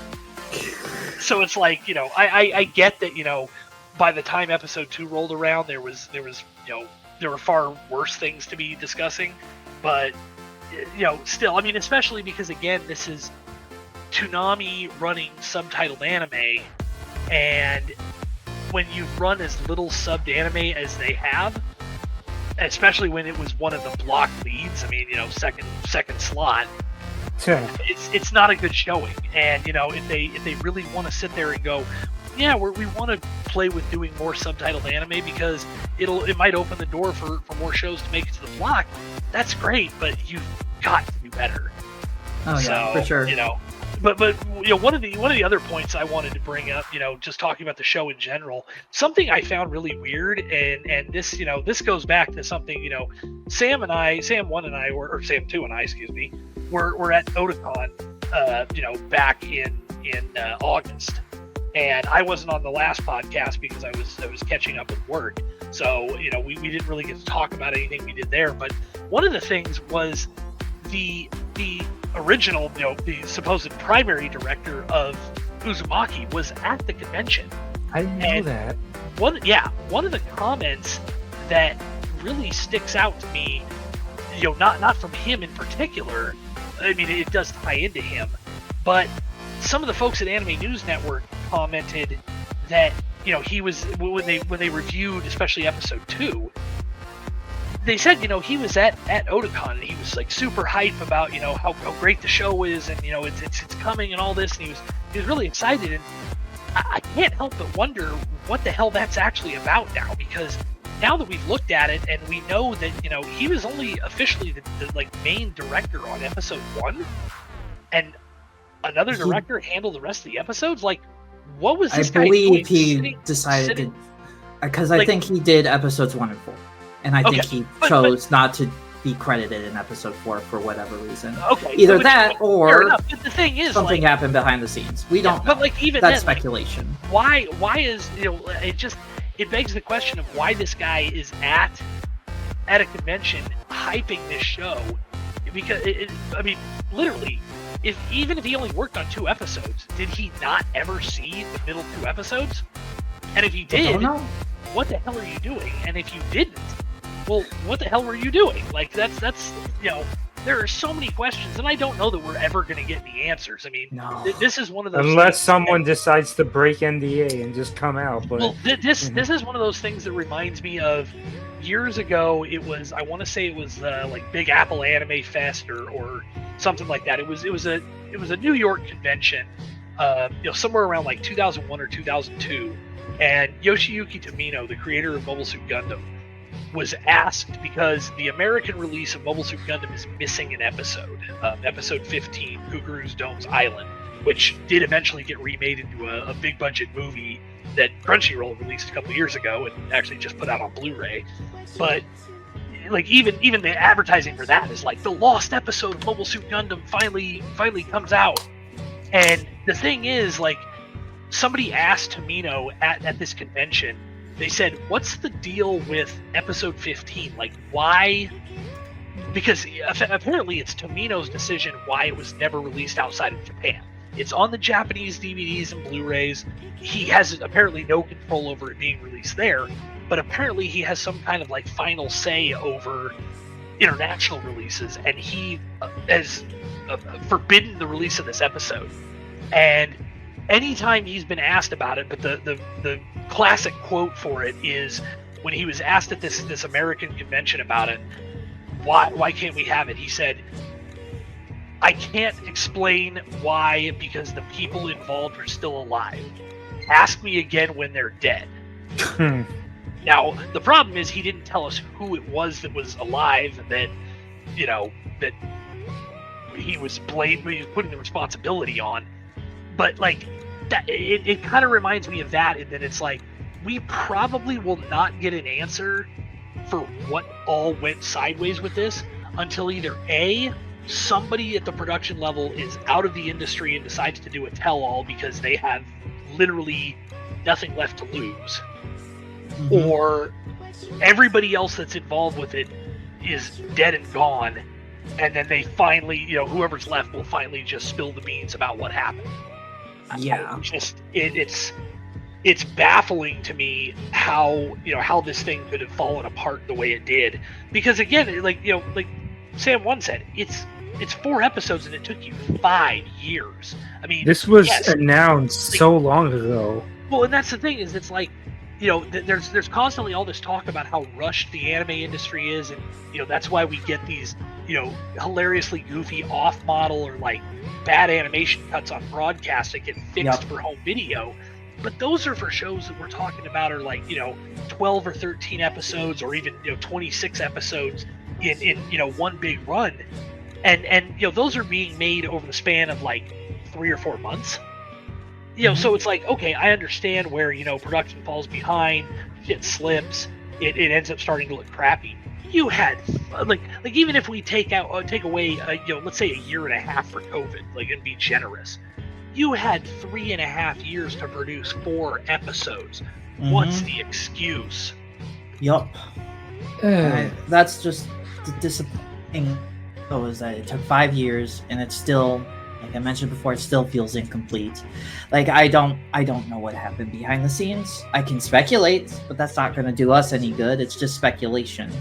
No, and it's a shame because I mean, yeah, the show's not perfect. Like there are certain pacing issues and things like that, and and that's even to say, when you consider the fact that some of these episodes are longer than than your traditional anime episode, so they obviously did give them some time to breathe with regard to the overall script plotting and everything. So like the show's not irredeemable by any means. I mean, it's it's a good adaptation. It suffers, but it's just it's so disappointing to see that it's like this is what you ended up delivering. And it's like, I also can't help but feel like, did they just keep throwing money at it, hoping it would get better in some way? Because we mentioned it, before. I'm sure before it even premiered, in that for years we were told, no, this is going to be subtitled only, black and white. we're trying to keep it faithful to the original manga, so we're not going to dub it. And then all of a sudden, just at random, it was like, oh hey, we're dubbing it. I mean, they also had the same thing with Rick and Morty, is that Rick and Morty was also going to be sub-only. I believe in one interview that I saw with Jason DeMarco, he kind of said, programming came back to him and like, look, we can't just run something subtitled only. So it's probably something where the network... I get, because the network probably got cold feet at the last minute and were like, we cannot run Rick and Morty and Uzumaki sub-only. We need a dub. So they went to their partners and were like, we need you to dub this. Yeah, which I mean I get, because Jason himself had said for years that subtitled anime on broadcast in general was a death sentence. I mean the only time they'd ever done it other than that was for an April Fool's joke, when you kind of don't worry about the ratings because you're fucking around. So like I could definitely understand that. Yeah, I could see programming coming back and saying like, you need to do this, but it's still it feels like, how much money are you throwing at this thing hoping it's going to fix it? But it's like you're not fixing the root of the problem. Yes. And maybe they made the wrong choice in releasing it. I hate to be that guy and be like, well, maybe if there were troubles on that ship, maybe you should have jumped ship and just let that ship rot. You should have canceled it. And that's the thing, is like, I feel like if you... Because I think like with Jason's comment, I think back to that, it's like, well, we made the right choice because we believe that the hard work that the people put into this is better than just not releasing it at all. And credit to him. He's not credit wrong. to him to that. But I also think of it as like, is it really that, or is it a sunken cost fallacy? Because at a certain point, you're promising your bosses year after year, look, we have to delay this product because it's not ready yet. We have to delay this product. It's not ready yet. At a certain point, your bosses are going to come back to you and be like, you're releasing this fucking product. You were promising us this for years and years. We sunk a lot of time and money. We had to delay it multiple times. You're putting out this fucking thing. If it sucks, that's on you, not us. Right. Well, and the thing is, like, I guess, again, it's one of those things that we can only speculate on. But it's like, did the show take 5 years because these production problems happened early on? Because otherwise, how did you get this far and then somebody screwed you? So you have to assume that the problems occurred early on. Yes. And so then it falls into, like you said, at what point do you just go, well, okay, look, we got screwed? Because, that's the problem, is saying that, well, we wanted to make sure the hard work of all these people, still got out there for all the people that did put in the hard work. Well, okay, but if you got screwed after you finished episode 1 and then you went, oh crap, okay, well, we've got one episode that's really good and now everything's falling apart. Well, the rest, I mean, yeah, there was hard work obviously on episode 1, but there's the out of 4 episodes, the majority of the work has not been completed. So, and that's the thing, is like, I hate to say use COVID as an excuse, but that's kind of an out. I mean, at some point you should have been able to go, look, this whole thing's falling apart. Let's just pull the plug and say, hey, look, guys, we wanted to do this. We were really excited, and all the work stoppages from COVID, just really, it just stuck a knife in the side of this thing. It bled out. There's just nothing we can do, and we're really sorry. We're canceling the project. It would have been disappointing, but I think most people would have come to understand it because, most people understand that COVID rocked a lot of worlds when it comes to entertainment. And so, again, I like I said, I hate to use it as an intentional excuse, but at a certain point, you take what you can get, and you just, if you got to walk away from it, if you've got a reasonable excuse that you can use, fucking use it. Yeah. I don't know.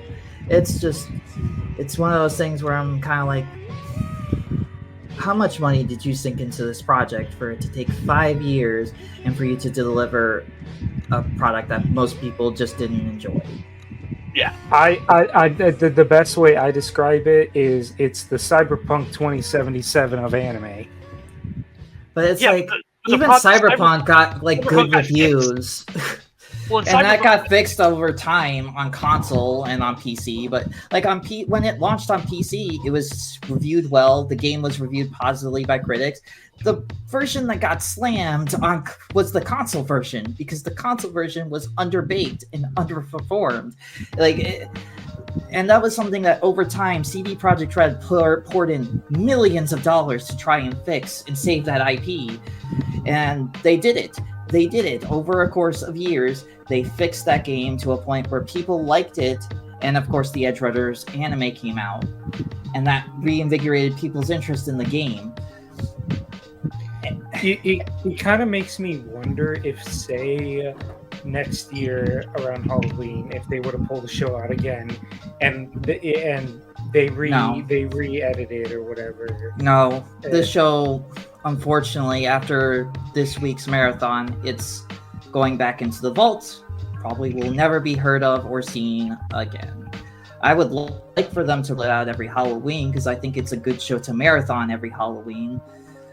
Just in case you want something spooky to run that's actually decent. But I think, no, they're done with this show. It wouldn't even surprise me if in a couple of years they're like, we're going to write off Uzumaki as a failure. Because I hate to say it's a failure, again, because all the originals. I hate to call it a failure, but it just came and went. Like, what the fuck? It came out, and then immediately after it ended, done, completely gone. Like, what the fuck? I thought this thing had legs, and it just it did not. It's going to be interesting to see what happens with the marathons, because we don't really tend to pay that much attention to like viewership numbers anymore, but like the idea of a marathon for a show like this is actually really good too, because it's like, a couple hours and you get the entire thing in one go. But that whole stigma hanging over the animation in episode 2 ruins any real interest in it, because it's like, I'm going to get a half hour of really good animation and then the whole thing's going to tank. And it sucks because it's like, like I said, the plotting and stuff isn't perfect, but it's solid enough. And it's just such a disappointment that it's, even in a marathon form, it's not going to be worth it. No, I mean it's such Plus, a lot. To be honest, I think they should have decided to run the dub for the marathon. They would have gotten more Toonami viewers who might not have bothered to tune in on the Thursday night premieres. I think they probably would have at least gotten some viewers who would go, okay, well, at least I already know the animation's going to be janky, but let me see how the dub, delivers this story. That might actually help prop it up, and they're even missing that mark.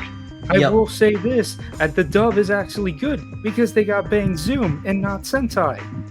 That was probably because they went to production idea. It was like, you need the dub, can you go to Bang Zoom and just have them dub it? Yeah, because that's the kind of thing that they would do. Yeah, because I'm looking at all the other Adult Swim produced stuff with Sola Entertainment, and it's like, Lazarus, we'll talk about it, but it sounds like Sentai's also going to be dubbing that. Ninja Kamui, they dubbed Rick and Morty. They must be getting a lot of goddamn use out of their sound studio. I guess make that money, I guess. But I think for me it killed me. Like it killed my hype towards any of these originals. It killed my interest towards any of these originals. From this point forward, I don't care anymore. They could announce a freaking John Wick. Well, I don't want to say. They could announce like a freaking John Wick Unreal anime. That's a thing. I was gonna say that's a thing. Yeah. That's why I backed up. Or I guess the better way. Logan said this a while back in our Discord. Even if they were to announce a Big O season 3, Logan would not want that. No, because of how they've been recently. And it's funny because that's the problem. And it's funny because last podcast I joked when we were talking Zom 100, and I was like, well, since Adult Swim's funding, the like manga anime adaptations of manga now, we could, maybe they could potentially fund the second season, and then I also made the joke, well, Akira will probably pilot a mech in season 2, but now I'm also like, I don't think I'd want Adult Swim funding a Zom 100 season 2. Well, and the other funny thing about this too is there was a point where you could sit there and go with stuff like Fena and Shenmue, the shows that we know were co-produced with Crunchyroll. Before, you at least had that 50-50 of who's responsible for the problems with this? Was it the Crunchyroll side just demanding too many changes or this or that, or was it Adult Swim? Now that we're getting all this stuff that has been Adult Swim solely, and I mean, granted, you could even go back to Fooly Cooley's sequels and point the finger at Adult Swim there because Crunchyroll wasn't involved. But the point has really been driven home now that with those Crunchyroll co-pros, the problem wasn't with Crunchyroll. I mean, Crunchyroll has their own share of problems, their own stuff. Don't get me wrong, but I mean, it just, at the very least, the finger pointing for the problems goes to both sides at minimum. But it's just, I mean, it's so disappointing because it's like you said, a while ago I would have gone, man, if they suddenly were we're making new episodes of Big O, or we're going to adapt some of the manga only arcs as a Big O OVA for Adult Swim kind of thing, I probably would have been pretty hyped about that. Now, no, just don't fucking touch it, please. Just don't. I mean, I have a little faith in Rooster Fighter because it doesn't seem like Adult Swim actually is involved with that production at all. That feels more like a Viz was producing it and Adult Swim threw some money at him to get exclusivity. Yeah, which is probably why I'm like, they'll probably turn out to be one of the better originals. And I am counting it as an original, even if, Adult Swim was basically saying, hey, we want to throw this money at you to get this on here and also to bring it to Max. It's like a Netflix original. They're not Netflix originals. They just bought the damn thing and slapped their name on it. But that's fine. Literally, if the honestly do that. If the Rooster Fighter credits air and it just says production partner Adult Swim, then we're good. If it says executive produced by Jason DeMarco, fucking run. I'd run towards the hill for that. Technically, I think his name is in the credits of the initial trailer because I saw Joseph Cho and Sola Entertainment on there on that trailer. Yeah. The thing is though, I mean, we joke about Sola and them being some sort of it's like that tweet said, the Midas touch, more like the mid-ass touch. That's such a good tweet. God, the internet's good. The thing about that is I made a comment because Anime Los Angeles announced that Shinji Aramaki is one of their guests this year in January, and made the joke of he produced, he was on Megazone and he was on this and that, and it was those are really good. Oh, and then he also worked on Blade Runner Black Lotus. But the thing is, admittedly, he also worked on Ghost in the Shell Standalone Complex 2045, which I know has been a mixed bag for people, but I liked it. So the thing is, it's I'm not going to immediately discount Sola and Joseph Cho just on their name alone. Yes, the Adult Swim stuff that's been there has been kind of down. But again, that goes back to the same thing as what I was saying with Crunchyroll. Who do we really blame there? Sola and them, they can produce good stuff. So then it becomes a question of who the hell's interfering. Yeah, it's just disappointing. And I'm for Uzumaki, like all parties involved are to blame. Like there's not one person I can point the finger to and just say this is your fault. No, everyone shares the blame here for how it turned out, for how long it took, for everything. And it's just horribly disappointed that that'll be the show's legacy in the long term. Because again, I don't think Uzumaki is a piece of shit or some bad show. I think it's a good show, maybe even a great show. I mean, at the same time, we had Rick and Morty, the anime. Look at those two and tell us what's worse. Rick and Morty, by a long shot. Phantom, I know we were talking a lot, but how do you feel about Uzumaki?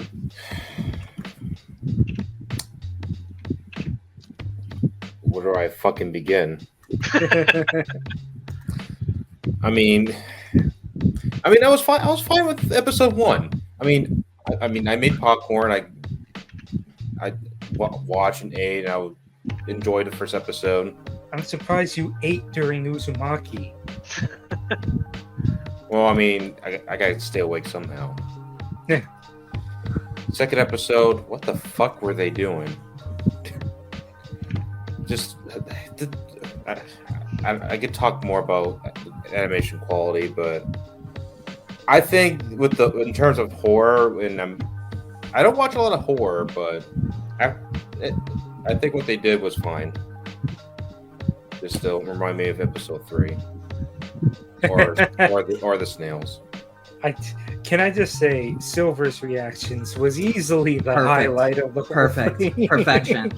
I mentioned with Sam on his stream, like, say what you will about Uzumaki, but goddamn, those reactions from Silver, top tier. ¿Qué carajos esto? It's funny. So I mean, I kind of cringe when what's her name cut off her fingertips. Oh, that was like a very chilling scene for me because I'm like, yeah. Oh, you're actually showing her off finger. I wasn't sure they're gonna show her remove her earlobe or some shit like that. Thank God they didn't show that. Then obviously I wouldn't touch it ever again. But episode 4, anyone hungry for some snails? Right. Escargot.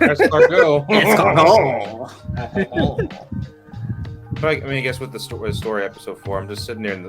I'm at work watching episode 4, just trying to. You watch that at work?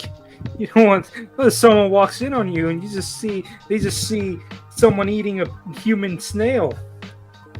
Well, to be fair, the hospital's empty on the weekend, so it's not like I was going to be disturbed. I know. I mean, yeah, I was just joking around. But I got you. But I don't know I didn't know what to make of episode 4, to be honest. Just the quality just kind of killed it for me. But the story, I'll write up as it's fine. It's just that I can't. I'm just gonna repeat myself in terms of the animation. And I'll agree with Logan with the subtitles. I don't know what they were thinking. Were they fucking high or something? But, I mean, you guys said enough about Uzumaki as it is. I'd say it's an okay show. They'll probably write it off for a year or so later. I don't know. Like, it's not. I mean, Stanislaus getting the paperwork ready. Like, it's not the word. Like, yet again, it's almost 1-to-1 what I said about Ninja Kamui. It's like, it's not the worst original. I don't want to say it's the most disappointing either. I still say Ninja Kamui is the most disappointing original. But I think Uzumaki, for me, the most disappointing is definitely Rick and Morty, because it's like, man, you had potential here with a show like that, and it's just you didn't actually tap into that potential. And I find Uzumaki to be just also on the same level, just disappointing. It's just, man, it took you 5 years to put this out and it still feels incomplete. I will repeat myself over and over that because it's true. It will forever be true. And that is the thing that'll haunt this show till the day it dies. Well, and that's really what it comes down to. Is it's like they're both disappointments, but they're disappointments for different reasons. It's like Rick and Morty was just, it was a typical anime production. It was just a bad. Shit, I almost... Uzumaki was a show that it's still, at its core, it's still a good show that just had a lot of production problems. And so it's like they're both disappointing, but they're disappointing for different reasons. I mean, I was gonna say, I almost picked up the novel just to see, it just piqued my curiosity. The manga is very, very good if you are into horror. If you are not into horror, I don't know what to really say. There are some chapters that I wish they would have done justice in the anime, and there's some in the anime where I really am like, why did you adapt this? You didn't need this here. But mosquito zombies. Gotta love those mosquito women. Oh my god! I'm just like every time I look back at Silver's reaction to that was just. It was very good, very funny. You would think it would have been the vortex thing that would freak the shit out of me. No, mosquito women. And mushrooms coming out of. Oh yeah, that. Oh man, I don't remember this episode of Rugrats. Oh god, it's the lost episode. Oh my god, the creepypasta one. Even after episode 4, I still say 3 was the most disturbing. Oh yeah, especially when you get into that scene with the Keiko. Which prompted the best reaction out of Silver. Oh god. But yeah. I guess to finish off Uzumaki, because we've gone on long enough, and we still got like 4 more things to talk about. 5 more things. It's not. That was a typo. Oh wait. Oh no, yeah, 4 more things. Yeah, 4 more. Damn it. It's just like the show's not terrible, but it really just killed all my hype. All my hype for any of these future originals. I don't care anymore. I'm sorry. I'm gonna watch Lazarus, and and no offense to Watanabe, but it's like I don't care anymore. Like, you could throw many famous names as you can, but I will not get excited until I see the entire thing, or at least like a good chunk of it, because it's I'm tired of getting burned. Like, I'm seeing so many articles about Lazarus right now, and we'll talk about it, but it's just like, after Uzumaki, it's just like, you're seeing all these articles like, Watanabe's next new show is like Cowboy Bebop, and it's like, nothing can be like Cowboy Bebop. That was made at a very specific time. It can never be done again. Lightning in a bottle. It's lightning in a bottle. It's like the Fooly Cooly sequels. It's like, no, it was a lightning in a bottle situation with the first one. You can't recreate that magic. You can try, and they did, and for the most part, I think they failed. But, you can try, but that's not going to really get people on your side. Like, Watanabe's next show is not going to be like Cowboy Bebop. It may be a sci-fi type show, but it's not Bebop. That's something that I need to establish in people's heads. Go into Lazarus with just this open mind and don't try to think about it. But I know that's not what people are going to do. They're going to analyze it deeply because of Uzumaki now. And that is what I don't like the most about it, is that this show has basically tainted the well. It's basically poisoned the well, even. Because how many people are actually going to be interested in these future originals if they keep underperforming and under-delivering? If they manage to screw up a show with the director of Cowboy Bebop, my lord. But any final thoughts on Uzumaki before we move on? I'll stand by. It's a good show. I recommend it, and I will defend it to a point. But yeah, if you were going into this thinking it's a masterpiece, you have every right to be annoyed, maybe even angry.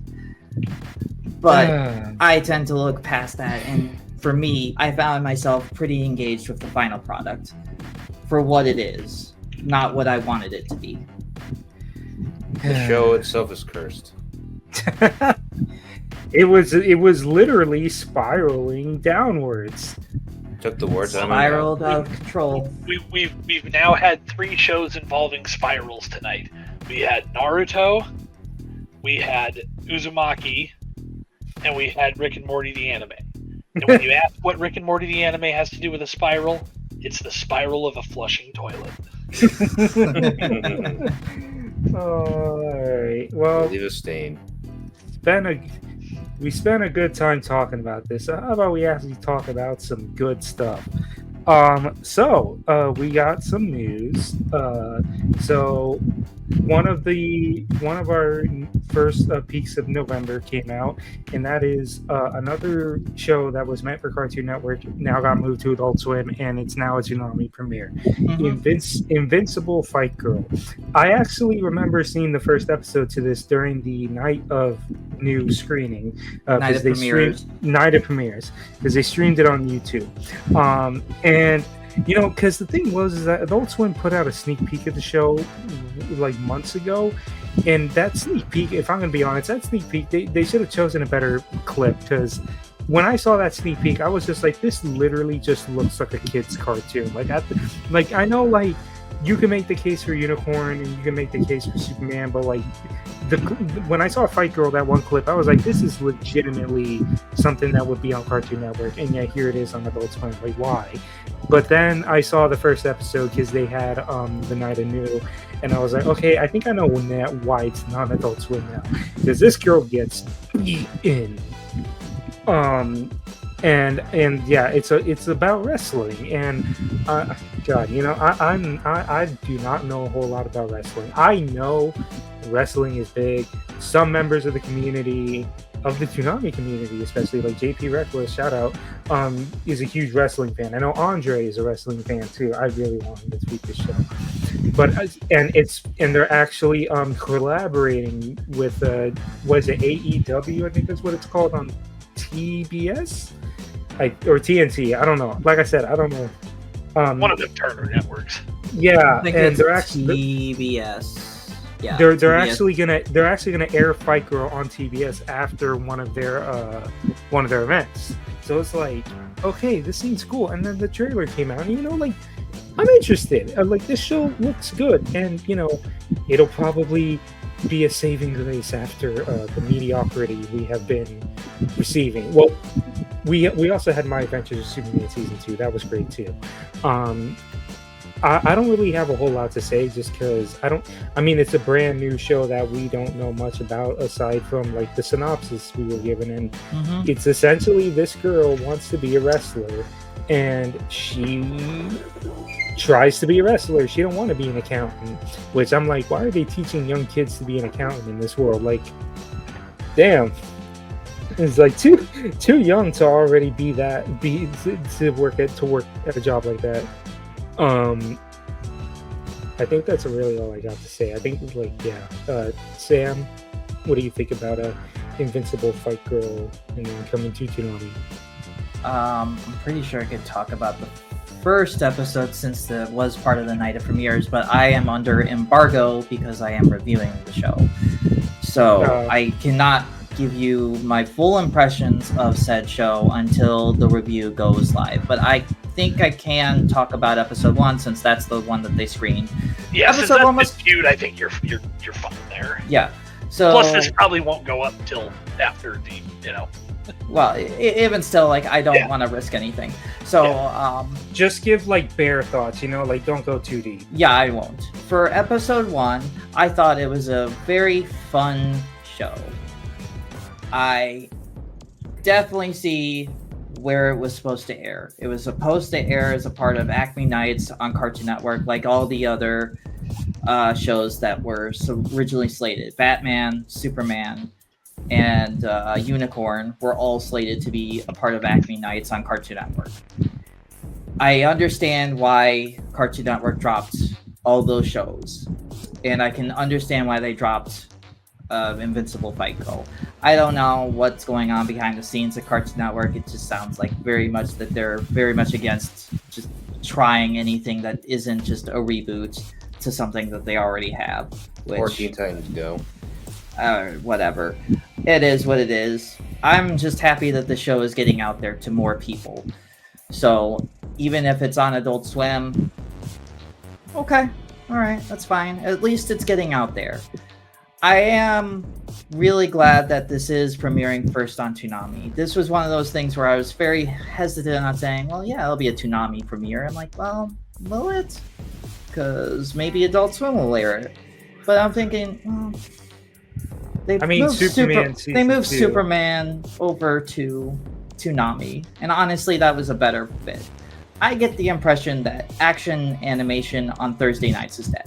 They're not interested in doing that. I think they finally got the message of, oh, hold on, Toonami viewers are actually tuning in more than the Thursday night premieres. Well, we'll move it to Saturdays. But for Invincible Fight Girl episode 1, it was fun. It was a fun little episode.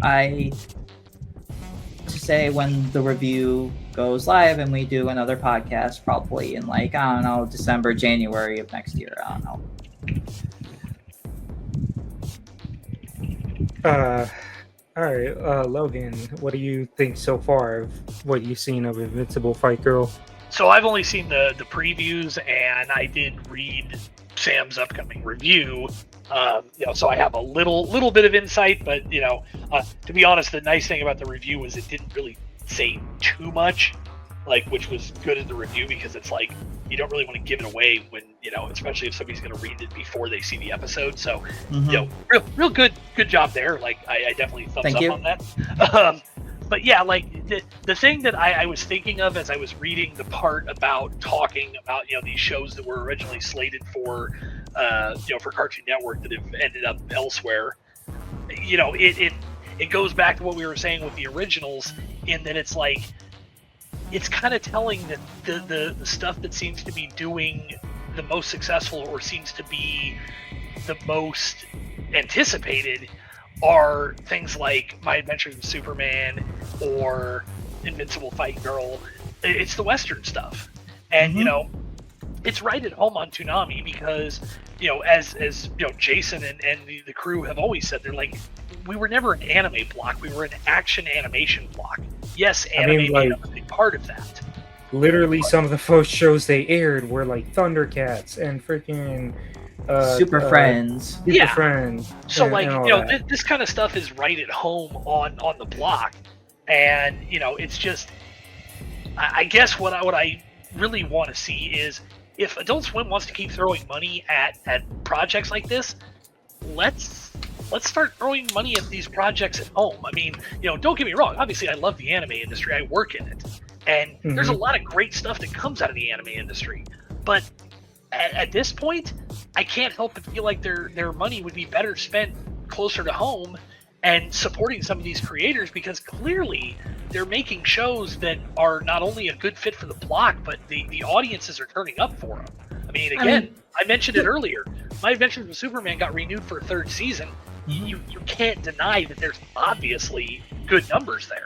Yeah. To be fair to Adult Swim, they are funding at-home projects with stuff like Get Hero and that one comic that J.G. Quintel is going to be the showrunner for. I can't remember. Sure, I mean, that's a fair point. And I mean, and the thing is, obviously, these were funded by Warner in general, so it's the money's getting spent here, by the company to these projects anyway. But it feels like if you're going to be spending the money, maybe greenlight less anime and start greenlighting more of these potential shows. I mean, we had, even going back to Samurai Jack, like, you guys greenlit the final season of a show that notoriously needed an ending. I mean, and then they also humored Gendy's weird experimental show about like a caveman and a dinosaur. Yeah, And like, now we just need Symbionic Titan. and that's exactly it. It's like, I understand that, you know, there's legality shit they've got to sort out with that, but, you know, it's not like there's nobody clamoring for it. I mean, your Toonami audience watched it, and I mean, I got introduced to Symbionic Titan thanks to Toonami airing it. You know, your viewers, if you actually listen to them, you might have something there. And I mean, I understand, you know, like I said, there's logistical issues to that stuff, but I just, you know, I'm happy to see them, you know, at least putting some kind of faith into these shows and giving them a home, instead of, especially when you have these concerns about, you know, Warner writing stuff off that, you know, they produce it and then they send it into the can and nobody ever gets to see it. I'm glad to see that this stuff is at least finding a home, and thankfully it's finding a home that seems to be a very good fit for the show and for the audience. So I'm looking forward to it, and, you know, I hope it does well.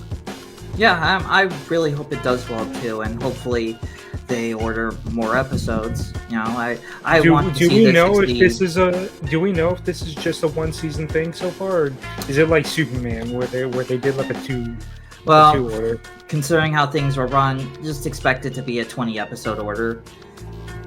Yeah, that would surprise me.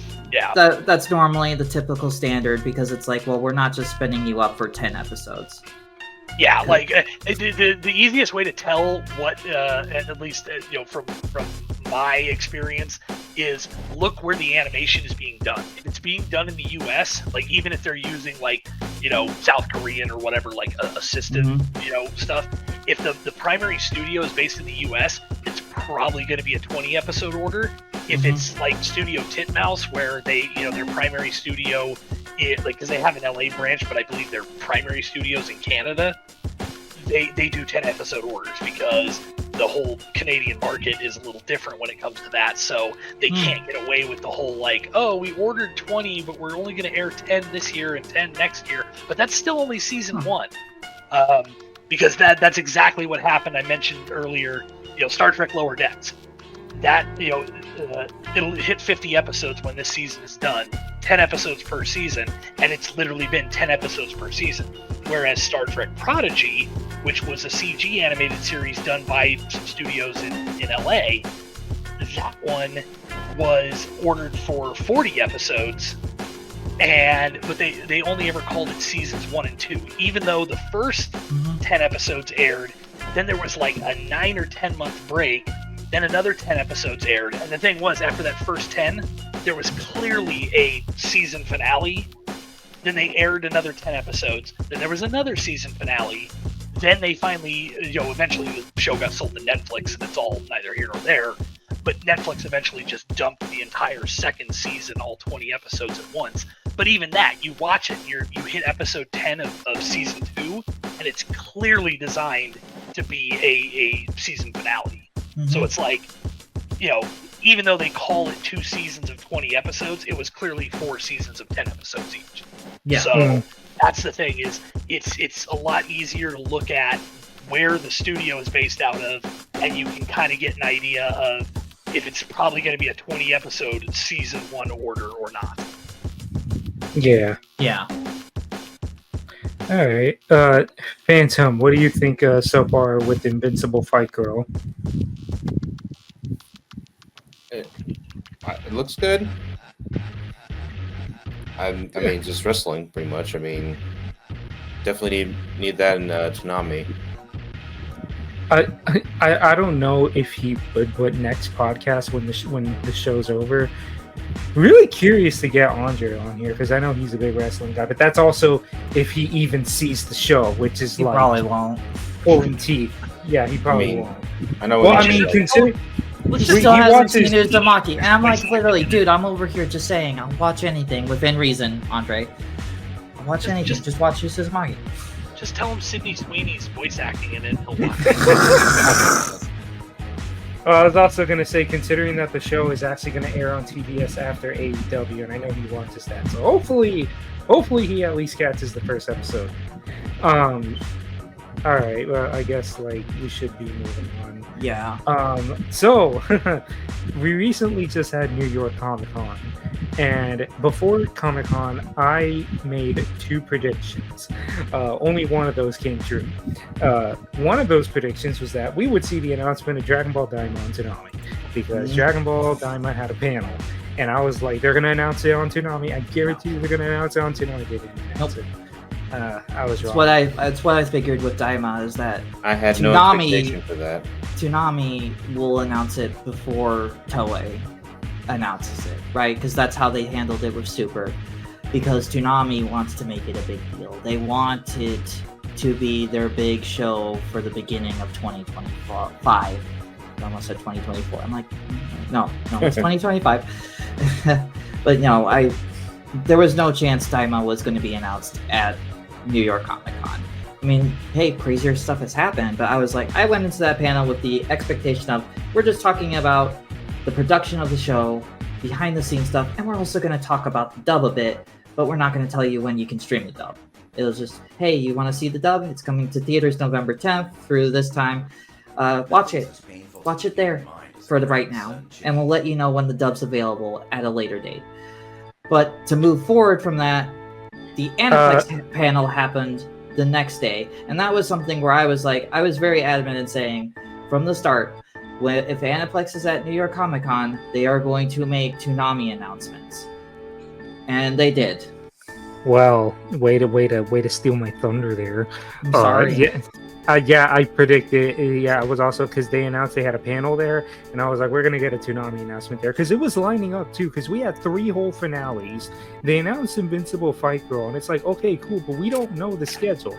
And I was being pessimistic. I'm like, okay, so it's gonna. Well, be I mean, Fight we Girl. technically knew the schedule for November 2nd, which is an hour of Invincible Fight Girl. We just kind of made the assumption, they'll just do an hour of One Piece or something. Nope. Yeah. So, and it's funny too, because I was only expecting one thing, but we got 2 Aniplex announcements for Toonami. Well, this will be the first one, Blue Exorcist. And it's kind of funny because I look back at our discussion on the tier list, and it's funny because none of us really had a say in the show, because it's like it was funny because I was at one point planning to watch it before I did the tier list, but I was like running low on time, and I'm like, well, you know what, it has a new season, so like I'll probably check it out alongside its new season when I get the time. And then here comes the Toonami announcement, and I'm like, okay then. And rerunning season 1, which, yes, I know, rerunning, why? But at the same time, I've never seen Blue Exorcist, so to me, it's new. And I also kind of know a lot of people are just about it. Like, I laughed because Sketch when we were talking about the show, he was like, I thought the show was good, and then they got to Good Guy Satan and it was like, I'm done. And I was just like, oh boy, that's gonna be a fun time. I wonder, because the second half of the anime is anime original, I believe. I think they said like the last 7 episodes or something. It's yeah, like after something like that, where it's like it goes off the rails and does its own thing, because that was the style at the time. And then they count, I believe, with the Kyoto arc, which they adapted directly from the manga. They were like, oh, we're actually retconning that. That did not happen. Yeah. Alicia, I don't know her. Yeah, so like one thing that I always heard was because the second season of Blue Exorcist came out in like 2017. And and I heard that they tried getting it but couldn't because they had some sort of deal with Hulu or something. So what happened was that they bid for season 2 because they did not have first right of refusal with that show. They tried for it, and then they were outbid by Hulu. And Hulu signed an exclusivity contract with them stating you cannot go to other places for this amount of time. I believe that contract has expired because you can now see the season 2 dub everywhere. Actually, I don't think it's on. I don't think it's on Netflix, but it's on Crunchyroll now. Which it was not there.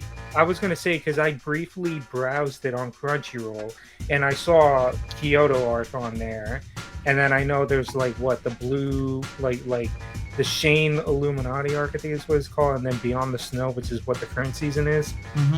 But yeah, so like for me, this is new. I know a lot of people are groaning, but I kind of consider this as they're gonna run season 1 and then eventually season 2.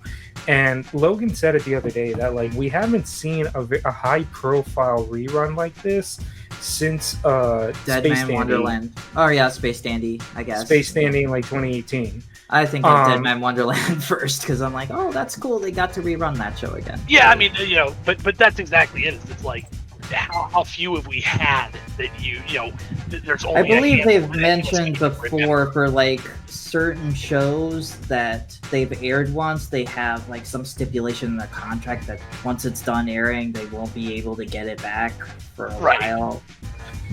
But yeah, and yet again, like I know like LOL rerun, but it's like, and this was the same case with Space Dandy. I didn't see Space Dandy until 2018 when they reran it because I wasn't watching Toonami in 2014.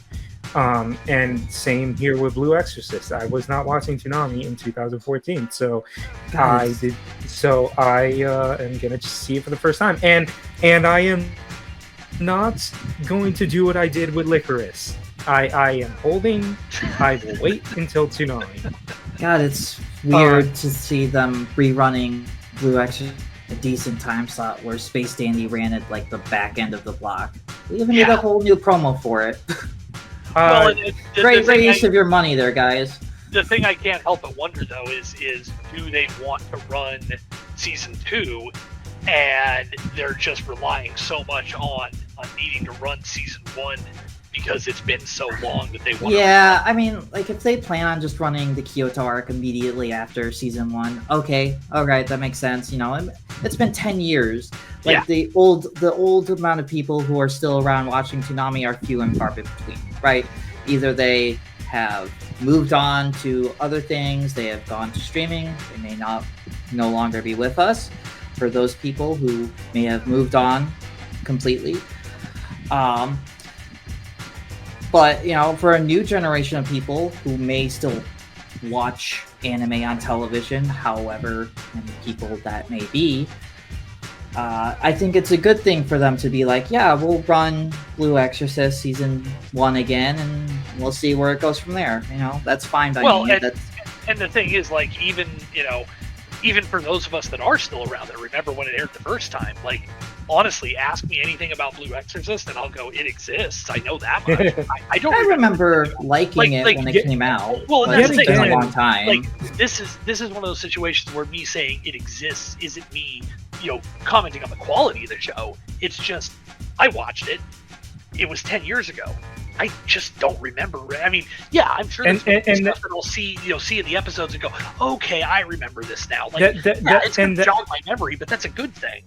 That's kind of my mentality right now with me watching Tokyo Ghoul. It's like it exists. I remember seeing it, but that's about it. And I'm seeing it again to like actually get an opinion for it here because I look back on the tier list and I was like, damn, I really didn't know anything. So I'm like, let me see. And Blue Exorcist, I'll do the same for that when it airs. But you were saying, Logan? Oh, I mean, yeah, it's just like I said, it's just a case of, it's good for even those of us that are still around, to just jog our memories and, and refresh it. Because, yeah, again, it's been 10 years. Like, even if, again, I'm not going to comment on it. So, it's I just don't remember the show well enough to say, whether I disliked it or liked it, and look at the tier list. I mean, like you said, we all kind of were just like, yeah, it was fine, and so we all just kind of ranked it as like, yeah, the best we can remember is it was fine. So that's the thing. That's a perfect indicator of if they do want to run season 2, you really don't want to just start it with season 2 because I don't remember enough of the show to be like, if I dove into season 2, I'm gonna be like, man, I'm so fucking lost. I don't care, and then I'm not gonna watch it. And that's obviously the biggest problem. It's one thing if, say Attack on Titan, where, okay, yeah, a year goes by before we finally get to the next release or whatever. All right, it's been a little bit of time, but not long enough that it hurts the show. 10 Mhm. years is a whole different story. Mm-hmm. Mhm. But yeah, Phantom. Did you ever watch Blue Exorcist back then or no? I had some interest, but I don't know. I guess at the time it just aired too late for me to watch it, but this time at least I'll have it on DVR, so I'll definitely give it a watch. Well, yeah, that kind of goes back to what Logan's saying. It was like not even Phantom saw it back then. But I So, but I knew it aired. Mhm. Did it air at the same time slot? I want to say it aired at 1 a.m. No, it did not air at 1 a.m. It was 1:30. No, 1:30 or 2 o'clock in the morning. Yeah, it was either one of those because one was One Piece. It was Bleach, Naruto, One Piece. You know, I'm kind of somewhat glad that I wasn't watching Toonami when they were doing the whole 12 to 6 thing, because like certain shows being at super late time slots probably would have killed me. I mean, To be fair, that's most of the back was like just plain Cowboy good, Bebop, well Full Metal Alchemist Brotherhood, Yeah, Ghost so in the like, Shell. even for those of us that tended to stay, like I remember when they were doing the 12 to 6 run, and even then I would stay until 5, and I think Inuyasha, like they'd run 2 episodes of that to like end the hour, and I would tap out for that or like before that. So Sometimes you know, I you were- would you fall were- asleep with the TV on, and I would wake up and be like, "Oh, Inuyasha's on." yeah, I'll like go to sleep. and again, like that's not even a comment on Inuyasha. It's just like No. God, it's just so much content to watch. But yeah, like and the other thing with Blue Exorcist is one thing I do remember from it is knowing at the time, because it had already aired. Obviously, the second season was not even in production yet. Mhm. But I knew based on what people had said that were fans of the manga, they were like, oh, the anime diverges, and so that was one thing that was kind of it kind of throws you off from it, just because it's like, okay, well, even if this does get a continuation, like how much of this just doesn't even matter, Yeah. and that may be one negative with this is depending on where, because that's the thing I don't know with season 2 is if it picks up where season 1 leaves off but just decides to ignore things, or if, like you said, it's a case of, oh, ignore the last 7 episodes. That kind of makes me wonder if they are going to run season 2, would they maybe pull like the Naruto on Rewind, where they just decided to skip an arc? Would they maybe cut it early? I don't want them to. No, But- I think unless they don't want to run more of it, like unless it tanks the night, like they're gonna run all of it, all the way I would through. think so, but like at the same time, you never know. I mean, Aniplex might even be like, yeah, just don't air these episodes. I just I find don't that see hard them to doing believe it. because it's I like mean, I don't they see pick- them doing it, but I mean, remember It's this fine. is this is the same block that cut the Jar Jar episodes out of Clone Wars. That's true. I I mean, get the impression that nobody at Adult Swim likes Jar Jar, so it's like, well, I don't blame we're them. not missing anything. Cowards. Well, I guess we'll find out when we eventually get there. I think it was like what they said, episode 18 or whatever is when they starts diverting. Something like that. Yeah. Yeah. All right. Well, I guess we should move into our next topic, and that is we had another Aniplex announcement for a whole brand new show. I've heard of this. I have not seen this. Yay, Mash new sh- show. Yay! Mash- Yeah, I know. Mash New show. show. It's a rare feeling. We haven't had a new show that isn't an original nor a Cartoon Network thing since Psalm 100. Mashul, Magic, and Muscles. I've heard of this somewhat. Also heard of it. I've heard it like described as One Punch Man meets Harry Potter, and that's an interesting thing. I keep looking at it as Black Clover, but good. Yeah, Steve. I guess Steve gave the best description that it's Asta from Black Clover with Saitama's strength and personality put into the world of Harry Potter.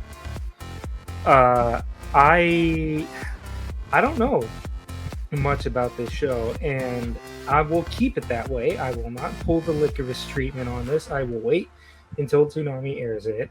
I might check it out on Toonami, but I might just binge it on Crunchyroll, but we'll see. I know Steve recommends it hard. The only thing I really know about it is that it's a guy that can't use magic who relies on his muscles instead. And yeah, that's all I really got. I never bothered to look into the show. Hold on. But yeah, I mean, I'm excited to check it out. It's just such a rare case, such a rare feeling to actually get a new show. Mm-hmm. Like, oh my god. The question I have is, just I don't know. I mean, I only knew the announcement, but I'm wondering if we're getting all 24 episodes that cover seasons 1 and 2, or if we're only getting season 1. I'm hoping they'll just give us all of it. I think what may happen is that it'll break after season 1, and that'll lead us into the next show. But we'll. Yeah, I mean, because the one advantage is there was not a very large gap between the 2 seasons in Japan, because I looked it up and it aired from like April to July of 2023 for season 1, and then season 2 started in January of 2024. So it was like a 6-month gap. So hopefully that means any kind of like exclusivity contracts or anything that might be going on with the dub would hopefully, if they do have to split it, it would basically just be like a 6-month wait, which that would be fine. I don't have a problem with that. I think it's less like on kind that. Of similar to Assassination Classroom. I think it's less on that, and just like it's more of a timing thing, because I think they know when Lazarus is coming out, so they know when to actually start the marketing cycle on that, and know when it's going to air. True, and it wouldn't necessarily be a bad thing to, swap one show for another show, knowing that you've got another 12 episodes in reserve for this to come back. That's not necessarily. It could also be like a separate contract thing where it's like, we're going to get season 1 from you. If you want season 2, you gotta renegotiate with us. But I don't know what deal they signed with Vaniplex for this show. Maybe they are just going to run all 24 episodes of 2 seasons of 12. All at once, but I also tend to think that I think we're actually it's gonna be more of a staggered release, where it's like you're getting season 1 now, then the next show will come in, replace it, and then maybe when that show ends, season 2 will premiere. I have no clue. I mean, like, it could go either or. Like, I think they might try to break it because they'll want to like premiere something else, like maybe Lazarus. And then like, oh, Lazarus is done. Here's season 2 now. Yeah. Kind of similar to Assassination Classroom, because it's like, I don't know if they already have both seasons or not, but it's like because they stopped airing it after season 1, and then they pulled out season 2 like later when we barely had any other show on there. But yeah, I mean, like, I'm excited. Like, it's the first new show that I have not seen, that yet again is not an original or a Cartoon Network thing on here. So I will hold judgment and wait to watch on Toonami. It's been a minute since I've seen a new anime for the first time on Toonami. Yeah. Phantom, do you know anything about Mashal Magic Muscles? Mashal. No, this is one show I've never heard of or seen, but it's always nice to see a new show come on Toonami. Yeah, it's such a rare feeling nowadays. Outside of cynicism and whatnot. I mean, I don't know. Like, Logan, you already gave your thoughts, right? Yeah, I mean, like I said, I'm just looking forward to seeing something new on the block. I mean, it looks entertaining. I mean, like you said, the comparison to Black Clover, I can kind of see that. Hopefully, I find it more interesting than that, because Black Clover just didn't really do it for me. So, but it from what I've seen, it looks interesting. So I mean, I'm gonna give it a shot. Could be worse. Again, I watched 10 episodes of Rick and Morty. What? I mean, I can't do any worse than that. what was I gonna say? It was like, too bad Steve's not here, because I think he's seen the show, so he could probably give a better opinion on it. But yeah. But sorry, Phantom, you were gonna say something? No, I was about to say the exact same thing Logan said about Rick and Morty, the anime. At least I gave Blue Exorcist a shot compared to Rick and Morty, the anime. All right, well, I guess we should move into our last topic. This has been going on for almost 3 hours. Oh my god. Another Toonami original, Lazarus. They had a panel at New York Comic Con. They screened the first episode. A clip was uploaded online. It looks good, and everyone's saying the first episode looks amazing. Cool. But Good for them. But I, ever since Uzumaki, am not excited. I do not care. I am sorry. No offense to Watanabe, but I do not care until I see a good chunk of the show. Because ever since Uzumaki, I don't care anymore. I am sorry. I'm repeating myself from Uzumaki, but it's just like, look, this show could be great. It Watanabe, you got Mappa, you got what's his name from the John Wick movies. It's like cool, but it's also like this was kind of the same thing with Ninja Kamu. It was kind of the same thing with Uzumaki. I am sorry, but I don't care. Everyone says, oh, episode 1 looks amazing and all that. It looks really great. I was like, yeah, episode 1 of Uzumaki looked great. Episode 1 of Ninja Kamui looks great. Yeah, it's gonna look great. Here's my question. What does episode 2 look like? What does episode 6 look like? Because I'm sorry, but at this point, I don't care, because I have hyped up Ninja Kamui, I hyped up Uzumaki, and to be burned and let down, I'm like, no, I am not getting excited for these anymore. I'm sorry. Uzumaki burned me that bad. And yet again, Uzumaki's not a terrible show. But when episode 2, like the whiplash of episode 2 really sunk it in for me, that it's like, okay, I need to stop. I can't anymore. I'm sorry. I can't. Well, and I think that's kind of the biggest problem with this, and it's unfortunate for the sake of Lazarus, because it's like they've burnt so much goodwill with their audience that unfortunately you can't take anything at face value that they say anymore, because their face value has no value.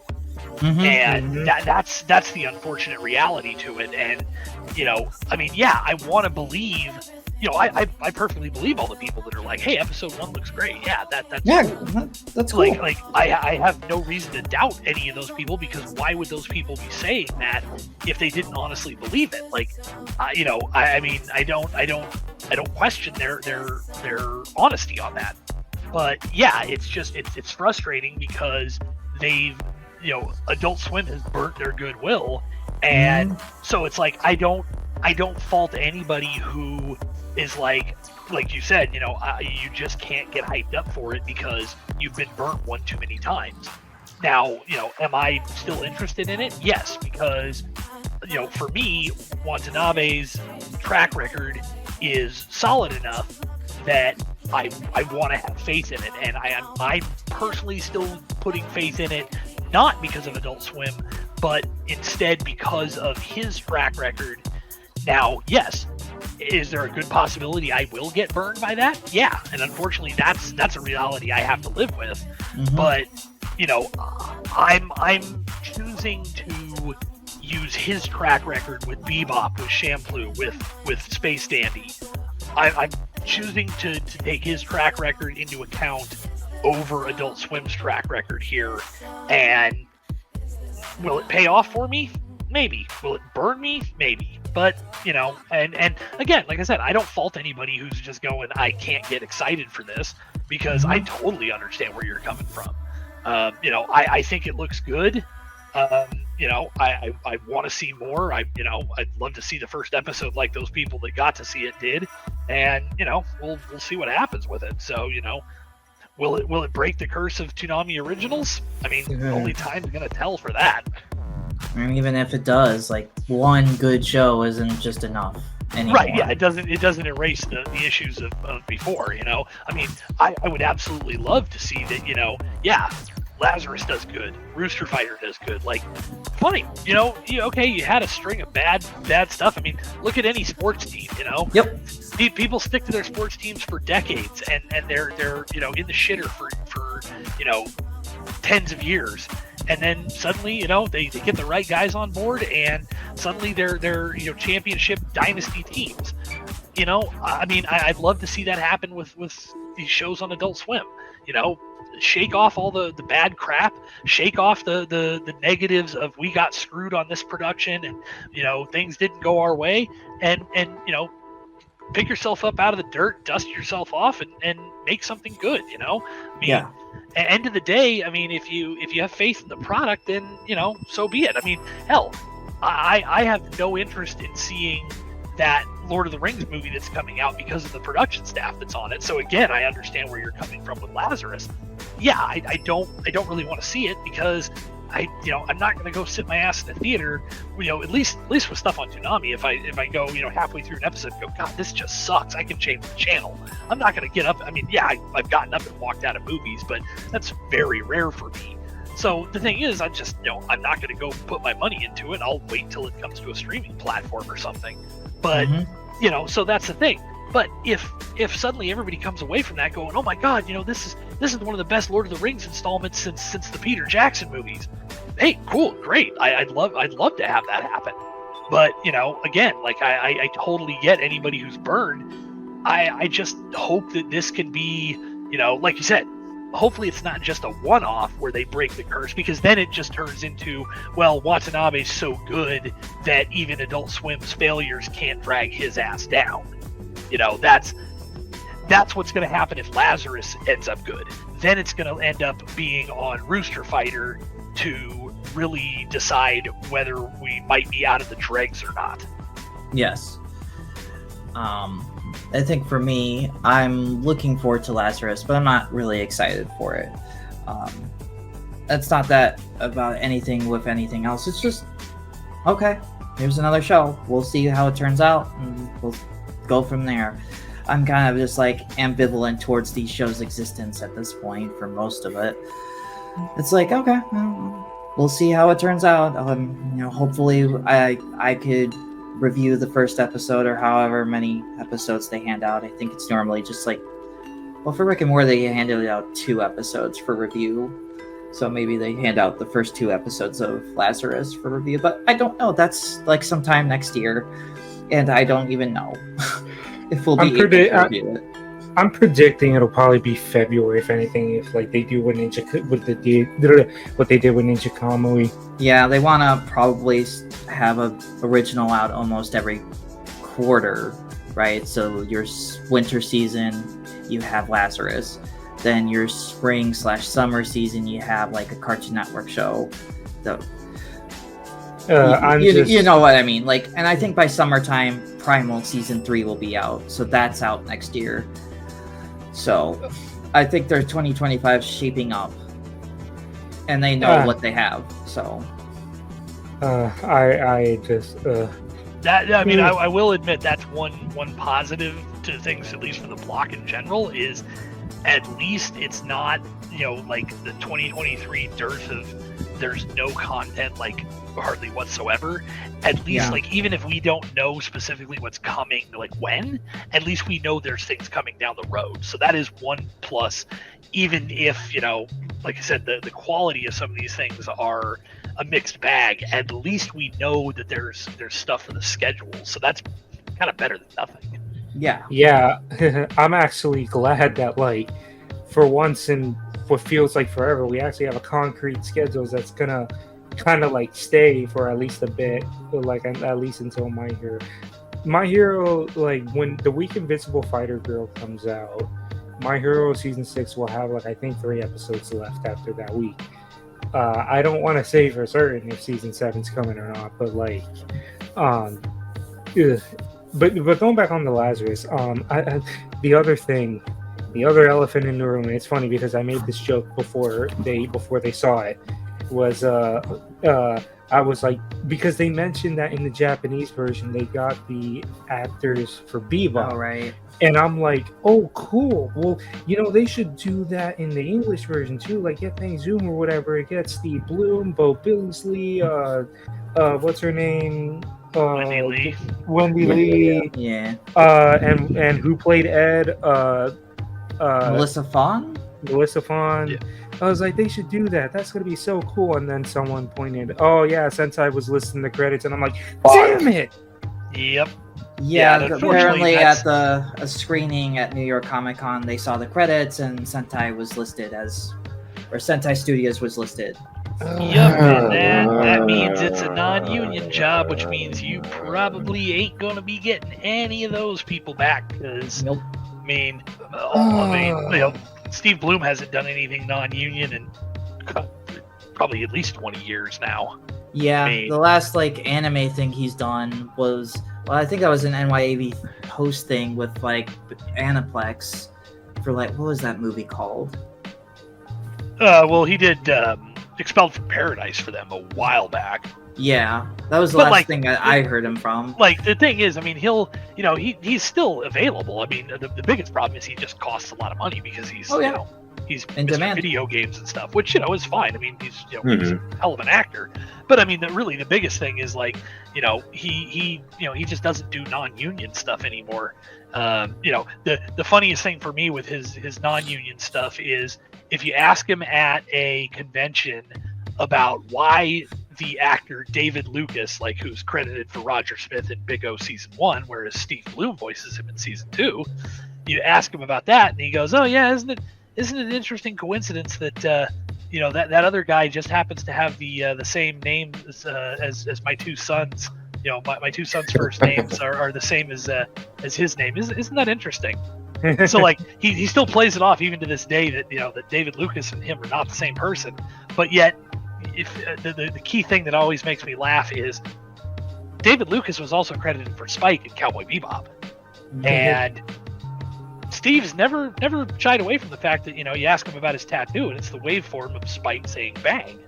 It's like, well, gee, Steve, why would you get a tattoo of another actor's voice line like that?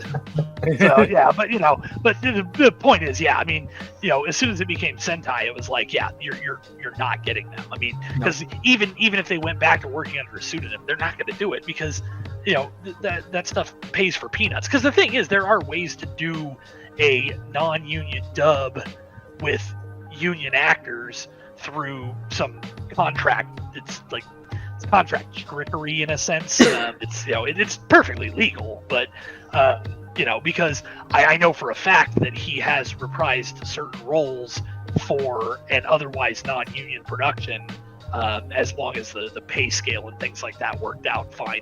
It's just industry type stuff that they do, and a lot of actors will do that. Most of the time it's for reprisals of old roles though, which I know they did that. I know they did that with Damian Clark playing Cell in DBZ Kai, because I think he played Cell in DBZ, and then I think he did Borderlands, and he's a big thing now. And then Kai came, so he did he I forgot the pseudonym he used, but he used the pseudonym when he came back as Cell in DBZ Kai. Yeah, I mean it's they're like I said, there are workarounds that you can do to get a union actor into a non-union dub, as long as the pay and stuff effectively matches what a typical union job would get them. There are ways to get around it without having your studio have to convert to union. So it could be done. They're not going to do it. I mean, that's just the reality of it. They're not going to do it. I mean, because for one thing, the stuff that I know he has done, because he lives in Hawaii now, but the stuff that I know he's done when he's in LA, even when he does these we'll call them semi-union jobs, when he does them when he's in LA. He's not going to fly to Texas and record for Sentai. So I mean, unless they were willing to do all this stuff and let him record from home, it's just not going to happen. The only thing I can hope is that, say that was a mistake or something, or say like, you know, like maybe they you know what I mean, like maybe that was a placeholder, or maybe, you know what I mean, like pretty much just trying to say, oh, you know, maybe it does end up being Bang Zoom or someone else, or I don't know. It's Sentai. Yeah, I mean, that's one of those things where it's like, if this were Netflix had dubbed it, and like that's who they had originally, and then somehow the production changed to Adult Swim, then I might go, yeah, there could be a redub, but even then it would probably end up with Sentai. So it's like, yeah, it's meaningless, you know, because unfortunately the Netflix tax is a pain in the ass to deal with. But yeah, that's not even the case here. So it's like, yeah, it doesn't matter. Mhm. Oh man, I can't wait to hear Jeremy Gee as, what's his name? I forgot the name of the main character. Yeah, I forgot the name of the main character. Contrast to how they handled the dub for Blade Runner, they went all out with that cast, and yet they can't be fucking bothered with all these other shows except for. Didn't they also use a different studio for Fina? I thought Fina was Bang Zoom. Yeah, because that was when they were doing all that stuff with Crunchyroll. So Yeah. at the time, Crunchyroll was because that was before the Funimation merger. So instead of using the Funimation casts for stuff that they did, usually they were using LA talent, because that was generally what Crunchyroll would use. But yet it's weird they're because based in LA, so it was easier for them to just get LA talent. But yet it's weird because Shenmue is a co-pro with Crunchyroll, and they use Sentai for that. I get the impression the dub, that's all handled on Adult Swim's end, and they went all out for stuff. Well, for Fana, I think they went with Production IG, because IG was behind that show, and IG was like, yeah, we're just going to do a California dub. And I think with Blade Runner, that was Jason's baby. That was 100% Jason's baby from beginning to end. So he was like, I'm going all out for this. We're getting all the A-list talent on this. Like, Jesus Christ. If you look at the cast list for Blade Runner, oh my god, they got some like real goddamn talent. But too bad that show sucked. And with like these other shows, it just seems like if IG isn't footing the bill, or Adult Swim isn't necessarily caring that much about the project, they're just going to give it the cheapest dub possible, which is so disappointing. I'm just like, after Ninja Kamui and Rick and Morty, the fact that you can't even get the cast of Rick and Morty is so but like after those two, I'm like, these people suck. I mean, currently I've only seen one episode so far, but I am watching the Chained Soldier English dub, because they just finished dubbing all that, like dubbing season 1. So I'm rewatching it in the dub, and it like so far from the first episode, it's okay. And I guess to go Oshinoko, because that's also a Sentai thing, that's really good. And I'm waiting for season 2, and season 2 has some extremely strong moments in there. So I'm really curious to see what the actors are going to do for some of those strong moments.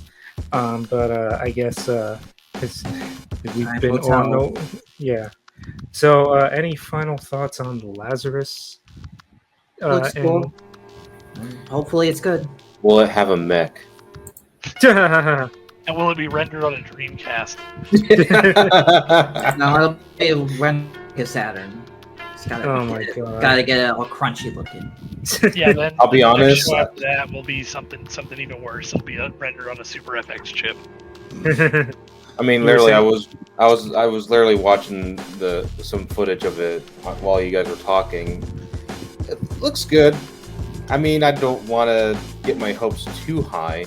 I'm just gonna come in with very low expectations. I'm just giving this no expectations, and once again, no offense to Watanabe and all that, he can produce a quality product, but it's like, I am not gonna get excited for another Adult Swim anime. I just can't. After Uzumaki, I'm sorry, I'm not. I am not. And then we get Blacklisted. But I guess that wraps up another podcast. We've been on this for over 3 hours. I knew this was going to be a big one. So to not as long things, as Avengers Endgame, though. So to close things out, you can follow me on Twitter and Blue Sky at Samster299, YouTube Samster299. I finally put out the tier list. That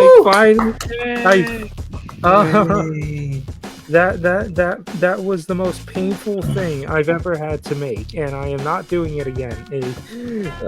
But I did it. I said I was going to do it, and I did it, and I just kind of feel crappy that I had to rush it out because there was a hurricane coming, which in the end never even took me out. But there you go, Sam. Thank you, Phantom. I really appreciate that. But please go and watch it. Please go and watch it. I put a lot of time into that, and I really it would mean the world to me because I did so much. And just remember, it's already out of date because it doesn't have Rick and Morty or Uzumaki on it. Oh my god! Some people were asking me about that, and I'm like, I don't know if I even want to do another part when some more shows get added. Well, how about we just do it here? I would put Rick and Morty in F tier, and I'd probably put Uzumaki in B tier. Agreed. Perfect. There we go. It's there we go. There we go. I don't know. I would put Uzumaki on the C in the middle ground. But yeah, so please check out the tier list. A lot of time went into that. And then Toonami Squad Twitter, Toonami Squad Facebook, Toonami Squad Threads, Toonami Squad Blue Sky. We got the website. Read Sam's article about Uzumaki, his opinion on it. And expired merch at Redbubble. I'm trying to think. Am I missing anything? I think I got it. If you forgot anything, go listen to an old podcast. You probably mentioned it there. Yes. All right, Sam. What about you? You can follow me on Blue Sky at SE Universe. Please go read my latest article and be on the lookout for my review of Invincible Fight Girl. I need to look at when the embargo is, but I think it might be Monday. It might be Monday, maybe. I'd have to check again. We should check so that we don't have another one of those weird embargo situations like Uzumaki, where we were like, wait, you posted your review on Monday and A&N posted their review on Tuesday. Who missed the embargo date? It was A&N because I can confirm from Adults in PR. They told me specifically, hey, embargo's Monday. Alright, what about you, Logan?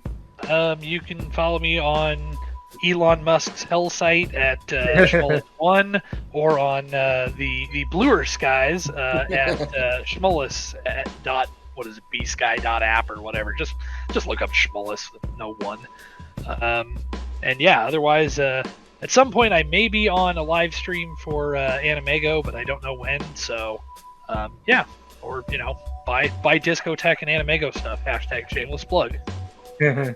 You're welcome for the 2 extra copies of Kiss This sold, by the way. And for the Digimon movie pack, and I might be getting the first 2 seasons on Blu-ray. Yeah, please buy the Digimon movies when they come out in December. Like, that project made me want to kill, well, not myself, but several people. So just like me with the tier list. I don't know. I've been wanting to rewatch the movie for a long time. It's just there wasn't anywhere for me to watch it. Yeah, it hasn't been available since the old Fox DVD, so now you can see it in glorious HD. Sorry, there's no Angela Anaconda short, but most people don't seem to mind that. I think it's for the best. Yeah. All right, Phantom, what about you?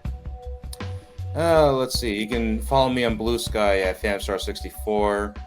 You can check me out over at twitch.tv/TSGamingZone.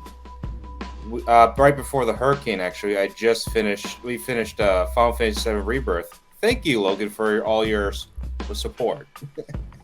No problem. Whether it was not actually, it was behind the scenes pretty much. But long story short, I didn't stream all of Final Fantasy VII Rebirth since we had a hurricane come in, so I pre-recorded it.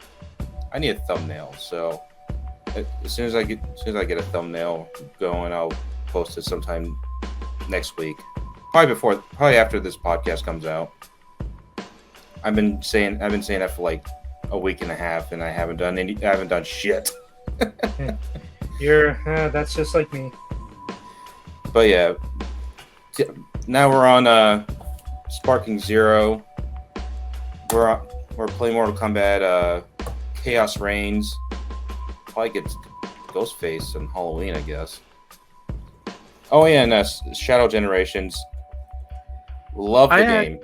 I actually briefly decided to stream it just because, I started my channel doing terrible videos on Sonic games. A lot of Sonic games. I hate it. I hate looking back on those.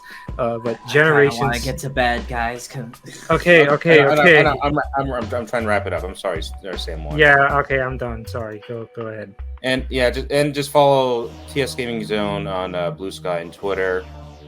I'm moving away from Twitter. That's all I'm gonna say. Will TS Gaming Zone move away from Twitter? We'll find out eventually. All right. Well, this has been a very long episode of Toonami Squad Sessions podcast. We managed to dethrone. I forgot the number of the episode, but it was the episode where we reviewed Superhero as the longest episode. But yeah, so this has been another episode. Y'all take care. Y'all have a good night and see ya Later. There's only been one blade. There's only going to be one blade.